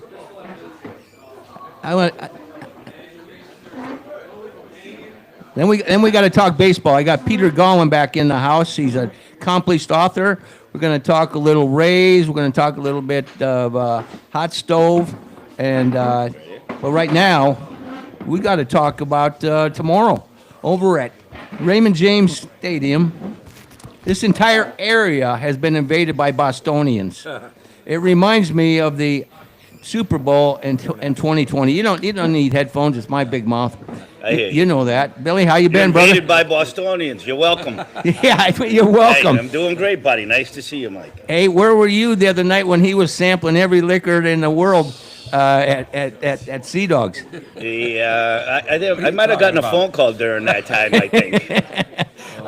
I've got to talk to the proprietor and the owner because we were doing a podcast, a golf podcast, and I got a lot of questions on who was in the audience that night. We got to liven things up. We got to Did we have our host? Is that who was there that night? They were live. No, he had it on the tee, Florida going at the same time. And we had Those guys. golfers, they want things quiet. We had That's the guys problem. from Mexico. We didn't want it quiet. We liked it. We liked it. It was. You had one cat from Mexico. Yeah. One cat from Aruba. Yes. What is it, the International Drinkers Association? Right. Yeah, we're putting a brewery in Aruba. So Yeah, it gets fired I see up. that. Yeah. So, Billy, how cool is it? You love this area, I know that. How cool is it that they got this Bruins and Bolts combination over at Ray J tomorrow? Yeah, I mean, it's a great thing. We were hoping to get down here and have some sunshine. We weren't expecting to have the same weather that we're having at home. We're breaking records. We're getting a snowstorm in Tampa? What the hell is going on here? They just I wanted don't want to hear about global warming anymore. they wanted to make you feel at home. Is the bottom line. Crazy. I guess they're not going to have any problems keeping the ice cold. No, they certainly are. Hey. Let's talk. I want to talk briefly about your business and your background. You were with ESPN. Correct. Early in your career, and then you went on and started your own production company. Yeah, I mean, I actually started working in local television in Boston. I worked for a guy by the name of Bob Lobel, and worked with Bob for a while, and then went on to do the Boston Celtics games during the Larry Bird era. Worked for them for 10 years. How fun and was then that? when Bird retired, I went down to ESPN and did another 15 years and did Sports Center and Baseball Tonight and a show called NFL Primetime with Chris Berman, who I know you guys all know. And How is Berman as big a character off camera as he is on camera? he's the best. He's the best guy I've ever worked with. The most talented, the best person to be around. You know, he's an ESPN original. Yep. And so he's very good to all the people who have been by his side at ESPN through the years. And I've been fortunate to know him for close to 30 years now. And we're probably closer now than we were when we were working together at ESPN. I'm actually heading to San Francisco from here, going to Super Bowl with Chris, and then heading to Maui and spending a little time with him at his I want to be Billy when I grow up. Yeah, so a pretty good little run, you know? An excellent run. Yeah. By the way, Fred sent my son to your sports bar across from the Garden. Yeah, the And- greatest bar, yeah. Yeah. He said it's a great sports bar, Pops. He had a good time for himself? Oh yeah. Well, Did he tell you we had to kick him out? well. He didn't get that part of the story? No, he was great. He had my daughter-in-law with him, so she kind of kept him under wraps a little bit. But Fred took him up in Maine, and what town were you guys in when he finally hooked up with you? Portland. We came Yeah. to the brewery. So they had a great time. So let's do a plug. Let's do a plug for tomorrow. There's plenty of tickets available, and tell people how to get to Burlington Coat Factories around here, so they'll be dressed properly. It's hard to complain about the weather when you're from Maine, right? Because even at 50 degrees, and tomorrow's going to be great for watching hockey outside or being outside, right? You were telling me a Right. story about you'd been to an event before, but if you go to Shipyard on Everbright, Shipyard Tailgate on Everbright, On Eventbrite. Eventbrite, Yeah. Eventbrite. Yeah. He's always good at correcting me because that verbal dyslexia causes problems. Well, that's two of us. But Billy has been a great partner with Dirty Water TV, and we teamed up together to throw this tailgate, and we're excited about it. So we've got a good number of tickets sold. It's going to be a fun group there. Yeah, we're going to do a show. We have the Alessi sisters going to be hosting the show for us down there, so we're excited to have them. And just a great day. I mean, these outdoor hockey games have taken on a life of their own. Were those girls there the night that? Yes, they were. Yeah. They were And you guys They got your attention, Mike. you guys bogart them. Yeah, They're over there talking to Fred. I'm like, hey, how about some love? right. I'm on the T Florida. He looked at our mugs and Yeah, we're you like, got to no. get in line with those girls. Mike. Yeah. I just wanted to. You brought a blonde on my show when I was at one Are microphone. you bragging or complaining? No, I'm bragging All right, about good. you. Yeah. I'll never forget. I'll tell that quick story, and then we'll let you go. But I'll never forget. That's how I met Fred the first time. Fred, you would have loved this. Right out here, I think I had to have 2 microphones. did. I was on Radio St. Pete. I sucked. I didn't know if my internet was going in or out. But I've got good internet and an interview. And some dude keeps walking by, and he's had a few beverages. He goes, "You need to get me on." And I'm like, "Sure, partner." You have a good memory. And then he says again, "You want to get me on?" I'm like, "This guy's a pain in the ass." And finally I said, Turned out to be the best guest Here you ever you had. go. Hand him the microphone. Best move I ever made. He's got stories about Brady at his bar and when he was a 6th rounder, and you name the story, he's got it. Yeah. And then I met Fred, and Fred was, of course, Fred made a lot of friends that day. They were giving away free ice pick. Yeah, people were just, but you had your camera crew, you had beautiful blondes. I'm like, this guy's the real deal. He may not look like it, but he's the real Well, deal. you don't leave ESPN for nothing, Mike, you know? Exactly. So we've had our own show. We've had Dirty Water TV now. This is our 20th year. We've been fortunate to be partners with Fred and his whole crew and everybody at Shipyard and Ice Pick. And we've done shows in Maine. We've done shows all over New England. We've done shows in London, England. We've done shows all over Florida, all with Shipyard. So we've had a little fun. You guys were down here 2 years ago for opening day, and I was doing a show out here. In fact, the guy behind you, Peter Gombach, was one of my guests, and I think I asked you, where's the name Dirty Water? I'm Right. from the Midwest. We don't understand that, but you explained it. Explain to our audience what Sure. Dirty So Water when is. when I came up with the idea to do a show about hospitality and nightlife industry, it was specifically around my own bar in Boston, and I thought the show was going to be focused only on the city of Boston. So to have a show called Dirty Water TV, well, the theme song for the city of Boston is "Love That Dirty Water." It's an old song by the Standells back in the '60s, and if you go to Fenway Park, I think you the go- Doobie Brothers did it too. Yeah, maybe, but the Standells made it famous. Everybody's heard the song, right? But if you go to any sporting event in Boston, Red Sox game at Fenway or Bruins and Celtics games at the Garden, they win the game. Afterwards, they play "Love That Dirty Water TV." So it's almost like in New York, like New York. New York or Chicago, my kind of town with Yep. Sinatra.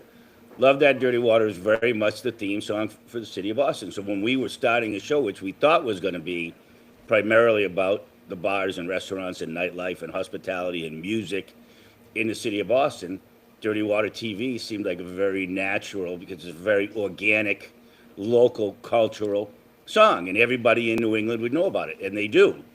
But now we're doing shows in the Bahamas and in Europe, in Las Vegas, and so it takes a little more explaining. People think we're like an EPA show or something. But we're coming Exactly. right to We're coming to your You're looking community for your next. water You got sources. dirty Yeah, that's water not- in Iowa. Far from it. So, but now the show's kind of taken on a life of its own. It's been on for 20 years. People call me. They're in Vegas watching, Nesson on a sports book, and they see Dirty Water TV. Or they're at spring training at a sports bar in Arizona, and the show is on there. So we've been very fortunate. We've had a lot of fun over the last 20 years. Fred and myself, my partner Jimmy Clark, and the rest of the Jimmy's a people. great guy. Yeah. Jimmy and I did the Celtics games together back in the late 80s and early 90s. So when I came back from ESPN and wanted to start my own show, Jimmy was a natural fit. And like I said, we've had a great time, and we've had a great time with the Shipyard guys. I'll share a quick story about my grandson that was at the Garden. He's 2 years old. And Fred heard this already. But he's got great seats. Benny got great seats. And the 2-year-old Tyke's been to, he's the only child. He's been to Nuggets. He's been, you name it. They live in Denver. He's been to sporting events. And he loves them. Well, the Jumbotron, they do the fan of the night. Well, the Jumbotron caught him on several occasions. And then they voted and cheered. He got second place to a gal that older lady, had season tickets forever. Well, they had a great time, and Ben loved the environment, and there's a Hawkeye on the team, so he was excited about that. I get home, and I'm talking to my son about 3 weeks ago, and he puts Harrison to bed, and he goes, he's got a camera on him. He goes, "Pops, look at this. This is how he's putting himself to sleep. Let's go Celtics. Let's go Celtics. Yeah. Benny's like, I got to get in there. We're Nuggets fans. He's been That's doing awesome. that since he went to that game, and he was on ESPN on the Jumbotron. Yeah, let's That's go great. Celtics. Listen. We're not Right. Celtics fans. Right. He's a smart kid. We're not You know, Boston fans. My partner in the greatest bar up, and I should mention this, my partner in the greatest bar up in Boston is Steve Levy.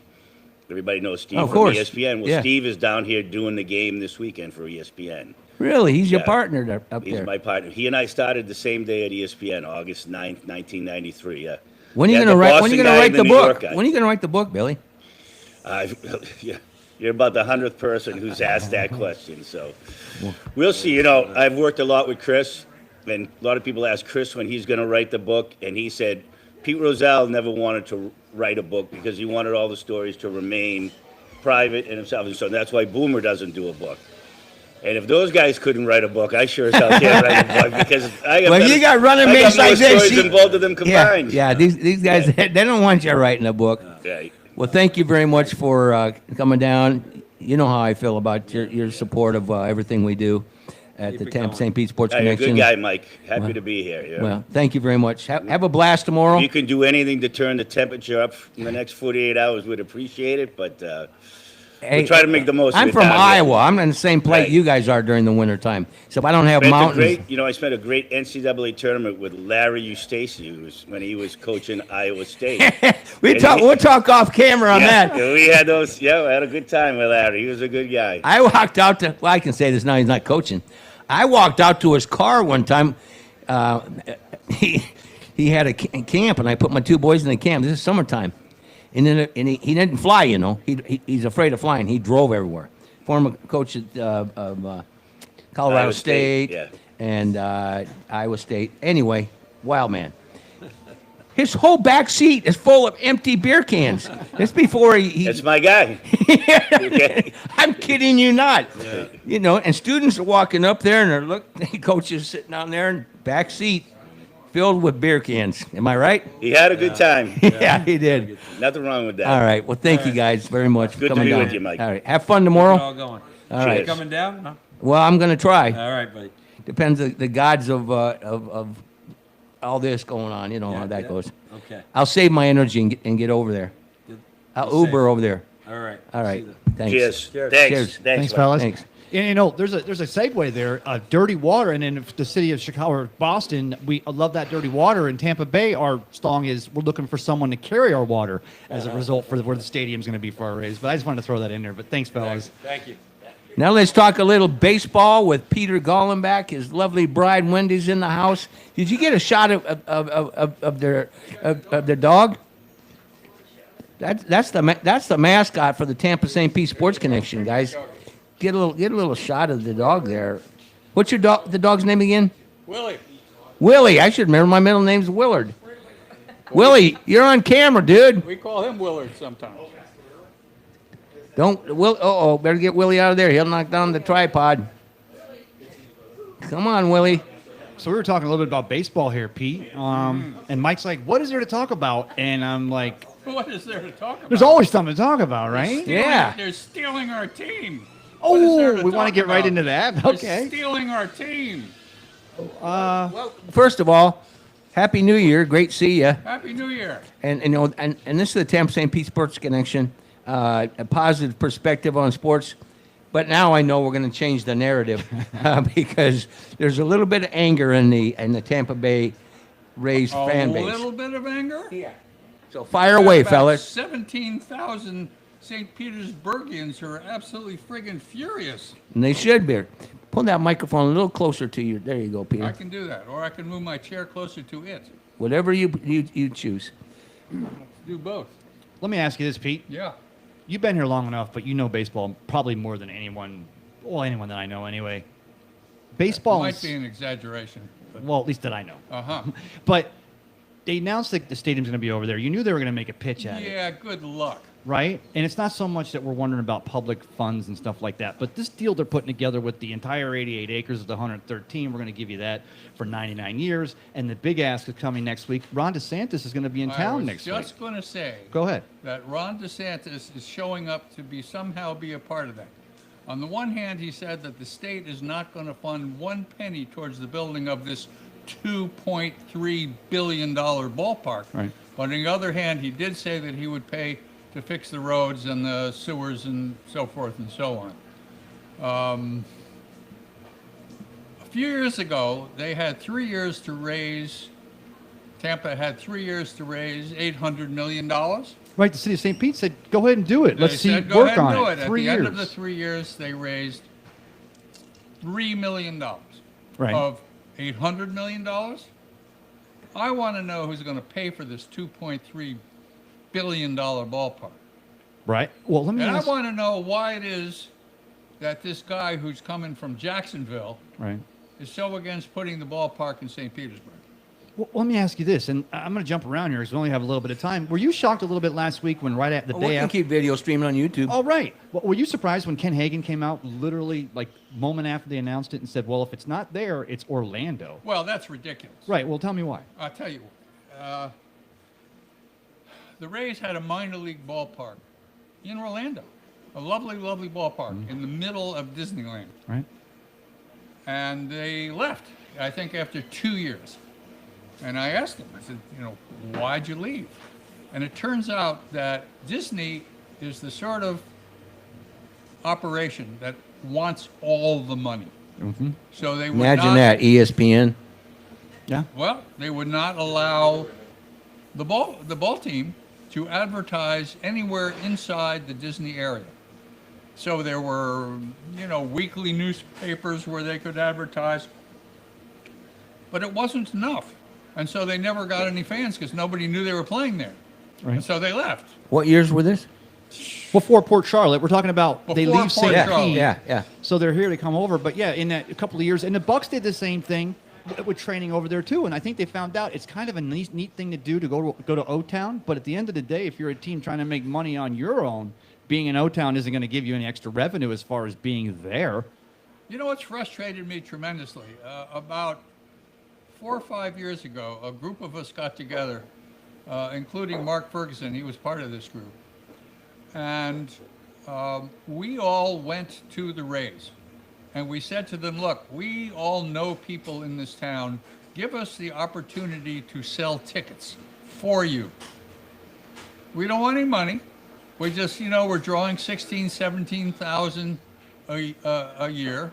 And if we could just get it up to 20, not 30, 20, Right. nobody's going to complain. Because we'll be in the midst rather than at the end. Right. And the Rays said no. No. They said no. We don't want your help.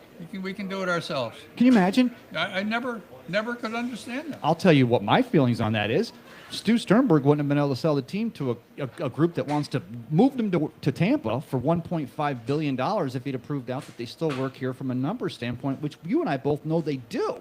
Well, he could have sold the team if he wanted to. But if you sold the team exclusively belonging here, and that's the reason why I don't like the fact that they still use the Hurricanes, Helene and Milton, as the excuse to why Sternberg backed out. And there may have been a That's fiscal. nonsense. That is nonsense because someone called them and said, "We'll give you 1 point something billion. We want to put them in Hillsborough," That's and what then they happened. put together this cacophony of a scheme to take public land and then try to get and it's going to take at least 2 votes. So I think we're both realizing that that's going to not probably happen. What I don't understand, quite frankly, is why our mayor, that's Welsh, right? Right.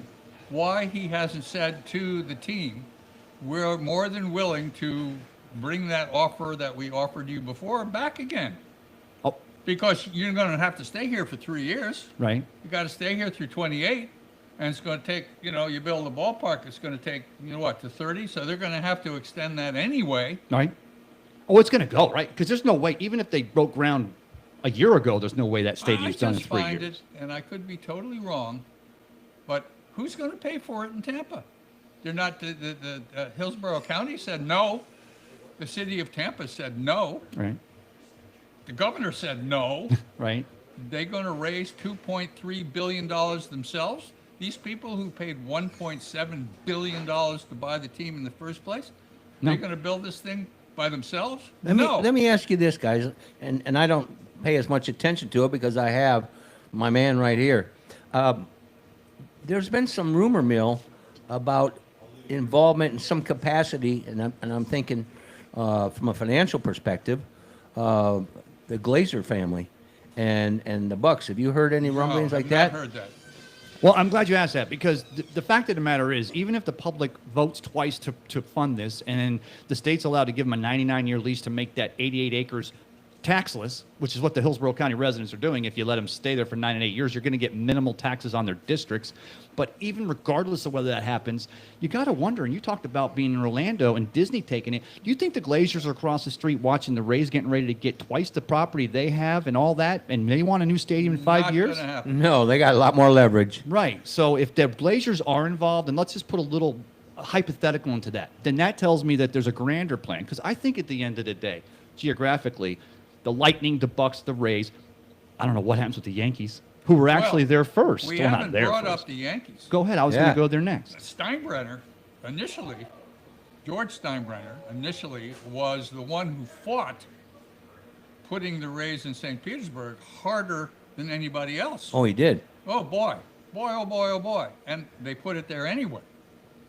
You know, so how does his son Hal feel about the Rays coming to Tampa, you know, where the Yankees have their spring training? And they'll boot them out. Oh, well, they're not going to boot him out. They just keep them in the same complex. Well, Right? contractually they're obligated. not going to kick him out. But here's the thing, too. And you've got not only do you have Legends Field, Steinbrenner Field, but then the Yankees also have another, so many acres of the practice they fields do. at the southern end of Right. that property, which if the Bucks are going to redo and the Rays get this stuff passed, I want to know if the Tampa's, because remember, Mr. Steinbrenner and his shipping helped build a large part of Tampa. It was the Port of Tampa that brought Mr. Steinbrenner here originally. Am I not correct? Before he went out of business, yes. Well, yes, that's- sir. But I mean, Your it's not- favorite guy. Go ahead, expound on that a little bit. No, thanks. Okay. But I mean, you know, inevitably, there's a lot of people. There's some baseball purists that go back to, Martinez, go back to Tony, all the Hey, historical. we go back to Randy Rosarina. Randy Land. That's another conversation for another day. But they're going to have to figure out what are you going to do to the Yankees? Just tell them to, carpet bag it out of here? Well, they're not going to. You can't, and that's the reason why. Another facet of this whole thing that just doesn't ring with me. Well, it's the $2.3 billion. It's the Yankees being there in the first place. It's the fact that they're going to spend another $2 billion to fix up the football field, which the taxpayers are going to have to pay for.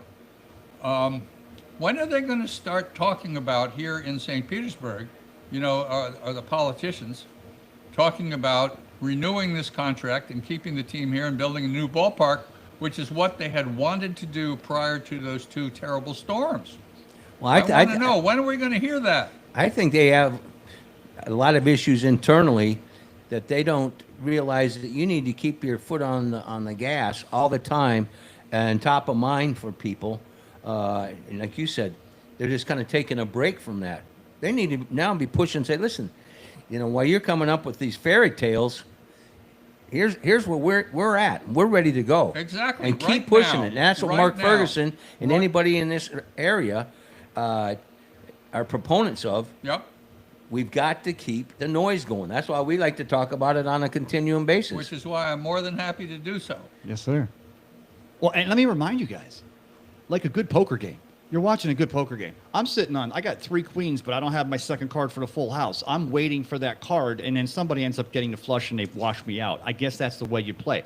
Mayor Welch in the city of St. Petersburg, they understand the team has to come here, or the team comes here for 4 years, and we do hold a chip. You think they're just satisfied with that? Well, why oh, would, God, why we would got 40 years, Mike, guys. if we fight them on it, then Hillsborough gets riled up, and their fans know we want them here, so we're hurting our cause. Let's just be quiet.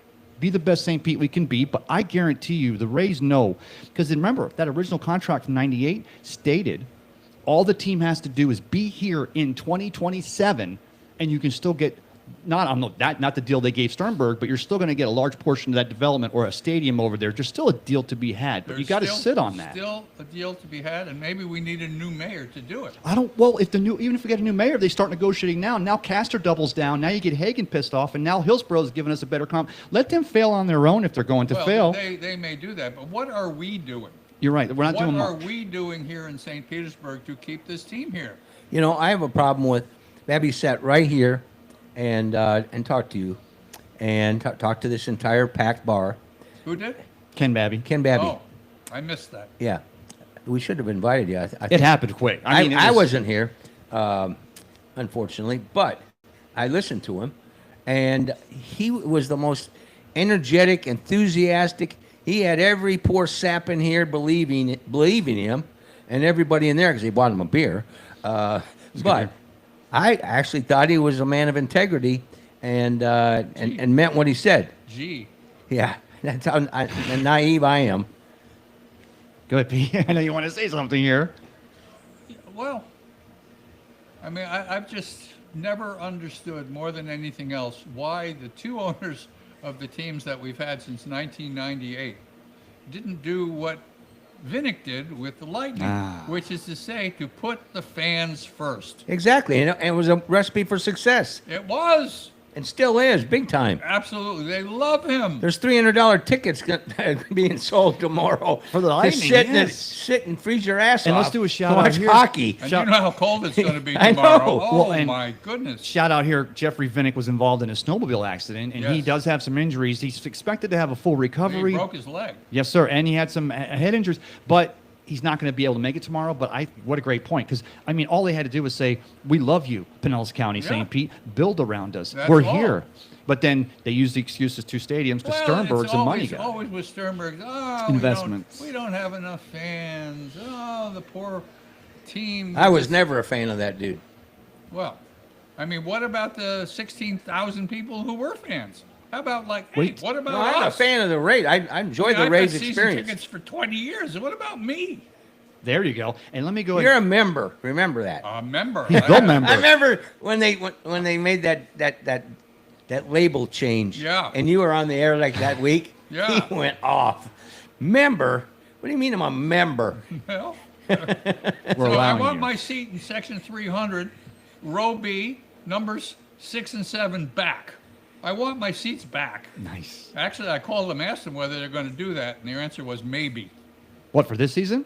They said maybe. Well, they're going to get up That's there. just putting you off. They won't start the season up there, but they're going to get up there. But I do want to double back, if I can. I apologize. Sure. That I know they're doing the maintenance deck up there. Of course, that was the other deck they already had up there in the outfield. It's going to be a party deck and all-inclusive. They put the statue of Aoi Akinora out front this week. They're kind of buying in a little bit. I don't know what their buy-in will be, but they haven't completely left tail on us over. They still have to be here for 4 years, and they still have Well, to and put he people on. said there was going to be significant changes to the fan experience. Well, and that's we what they believed said. them because they came from minor league, AAA, and A ball, where that's what you do, is you make sure the fan experience is something exceptional to keep them coming, whether it's dollar hot dog, dollar beer, giveaways.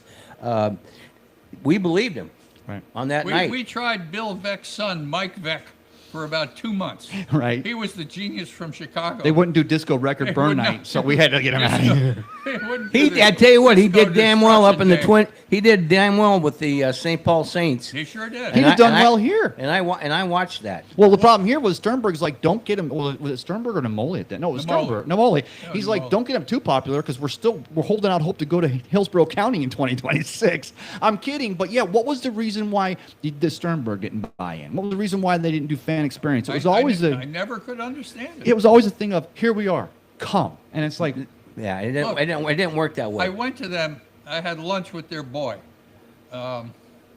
their president, and I said to him, "Let's do Old Timers Day. We'll invite the guys who have played since 1998 back to the Trop and have a game." Freddie McGriff and, All those Carl guys. Crawford. Jose. Yeah, bring everybody back. And the answer was no. It's too difficult. These people want too much money. It's too hard. We don't want to do it. There's the answer right there for everything. That's it. It takes That a was- lot well, that of was effort, Sternberg. energy, and money to I market. told him, I said to him, I'll do it. I'll set the thing up myself, and I'll do it for free. And they still wouldn't do It it. would have been classic too. All right, Oh. before we wind things down, let's talk a little bit about the off-season trades. Okay. Some of good the thing. things I that made took a place. list. Yeah, I knew made a you'd come list. prepared. Sure. I made a list because I said to myself, of the starting players on the Tampa Bay Rays, how many can you name? Oh, Starting for this season or last season? Starting next season. How many can you name? Go Go on. Okay, so hold on a One. minute. I got Junior at third. That's one. I got Lux at Nope. second short. Nope. First. Nope. And Nope. I'm sorry. Go ahead. Jonathan Ah, Rondo. okay, First base. Jonathan I shouldn't have. Rondo. Nice Jonathan. job, Tristan. Anybody else? Oh, Yandy, Yandy. or he could play in the outfield. McClanahan pitching. No. Oh, I forget the pitchers. Okay. Oh, we just got Mullins. Yes. Okay, that's good. I didn't have him on this list, but you're right. He'll be one of them in the outfield. Walls is gone. Low and Lau. Low and Lauer gone. Gone. Yeah. Who's our catcher? Yeah. Who's our catcher? Ready? Hunter Fiducia.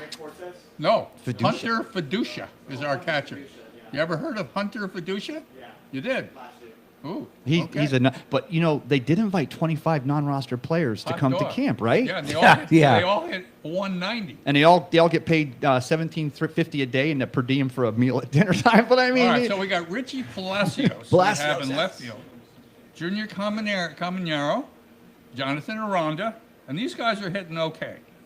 Yandy Diaz, he's okay. Jake Mangum, he hit okay. Hunter Fiducia. Jake's gone. Oh, Jake's gone? Yeah. Okay, Jake's gone. In a Hunter trade. Fiducia hit 148. Tristan Gray hit 231. Carson Williams, he hit 170. And Bobby Seymour, who they seem to want to put at first base, he hit 215. That's not a murderer's row right there, is it? Is he gone too? Yeah. Oh my goodness. It gets worse. It gets worse.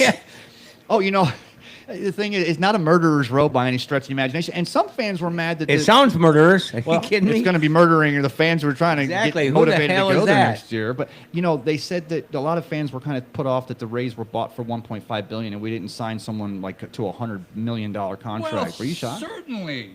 certainly right. It's just I didn't think how it could work, though. I mean, the team- question I want to know, and I would ask him if I saw him. What is Stu Sternberg going to do with $1.7 billion? What's he going to do? Buy Tesla? Nah. Is he going to buy Montana? You better move out of St. Pete. Just kidding. I'm just threatening everybody today. Peter, how do people find your great sports books? Of course, it's everything from 7 to Bronx Zoo, the Billy Martin Dynasty, the Billy Martin. How do people find the them? easiest way is if you go to Amazon Books and you look me up, you'll find about a bunch. You'll find a bunch of them. Almost 40. More than 40? Yeah. And I challenge you. I haven't looked for a while. Look Yeah. for the ones, and they let you do a little reading so you can do a peek in. I Yeah. challenge you. Peek. Read a few pages, and Peek. then not want to read the rest of it because it's fantastic reading. Yes, sir. I mean, that's what I love about Amazon. They let me preview, even though I didn't need it. They will let you I'm read ready it. to go. Also, That's called cheapskate. there are I buy it. I just- bookstores. We have the wonderful Tombolo Books. Tombolo Books over on First Yeah, Avenue we South, could go right there. here. Barnes and Noble. I think they're selling their store, and they're going to become a gas station or something like that. In the team store. Or you can come over to the stadium? house. I got a bunch. Definitely. Bring him down here some Saturday. Oh, sure. Well, for sure, we'll be talking to you between now and opening day on April 6th, Cubs against the Rays. We're going to be doing our I got broadcast. my tickets. I got my tickets. I got my tickets. Yeah. We'll be doing our broadcast. I'm bringing my whole family down there because they grew up Cubs fans. Oh, Cubs fans. And so we're going to have a little family Boy. Easter gathering and have a lot of fun. And you guys will both be part of that. Can you imagine the Cubs actually won a World Series. Yeah. Unbelievable. Had Joe Madden down here again. Yeah, Joe Madden did it. Joe Madden came down to the golf If he show. isn't in the Hall of Fame, he should be in the Hall of Fame for one reason: winning the World Series with the Cubs. That's true. Nobody else. Good point. Not since Yes. the Billy Goat. Good point. Not since the Billy Goat they wouldn't let into the ballpark. I love Joe Madden. Yeah. In fact, I'm getting involved in his. He's got a foundation for the homeless, and I'm along with Rick Vaughn. I'm getting involved with that. So he's just a good humanitarian. Joe Madden and I had a contract to write a book together. Oh. And Sternberg and his boys said, no, you can't write the book because you're going to give away all our secrets. We never did it. Joe Madden? Joe Joe Madden. Madden. That's not. They wouldn't let him do it. That's not cool. Yeah. Well, thank you for coming down. Thank you for bringing your lovely bride and Don't forget our doggy. and Willie. and Willie, my man Willie, my man Willie. He actually got excited. I mean, I was like, what? All right. For Ray Kennedy, Ben Botham, Pete Young, Wyatt Ross, Of course, the Tampa Bay Preps basketball team, what a great story. What a great coach. Peter Gollenbach, Tristan and Aiden, our high school interns. Adam Fernandez, the director of video streaming, and Joe Bedreau at RadioSt.Pete.com and Florida Sports Streams. Thanks for listening to Tampa St. Pete Sports Connection. Wishing you and your families a fabulous weekend. Stay warm. God bless you. God bless America.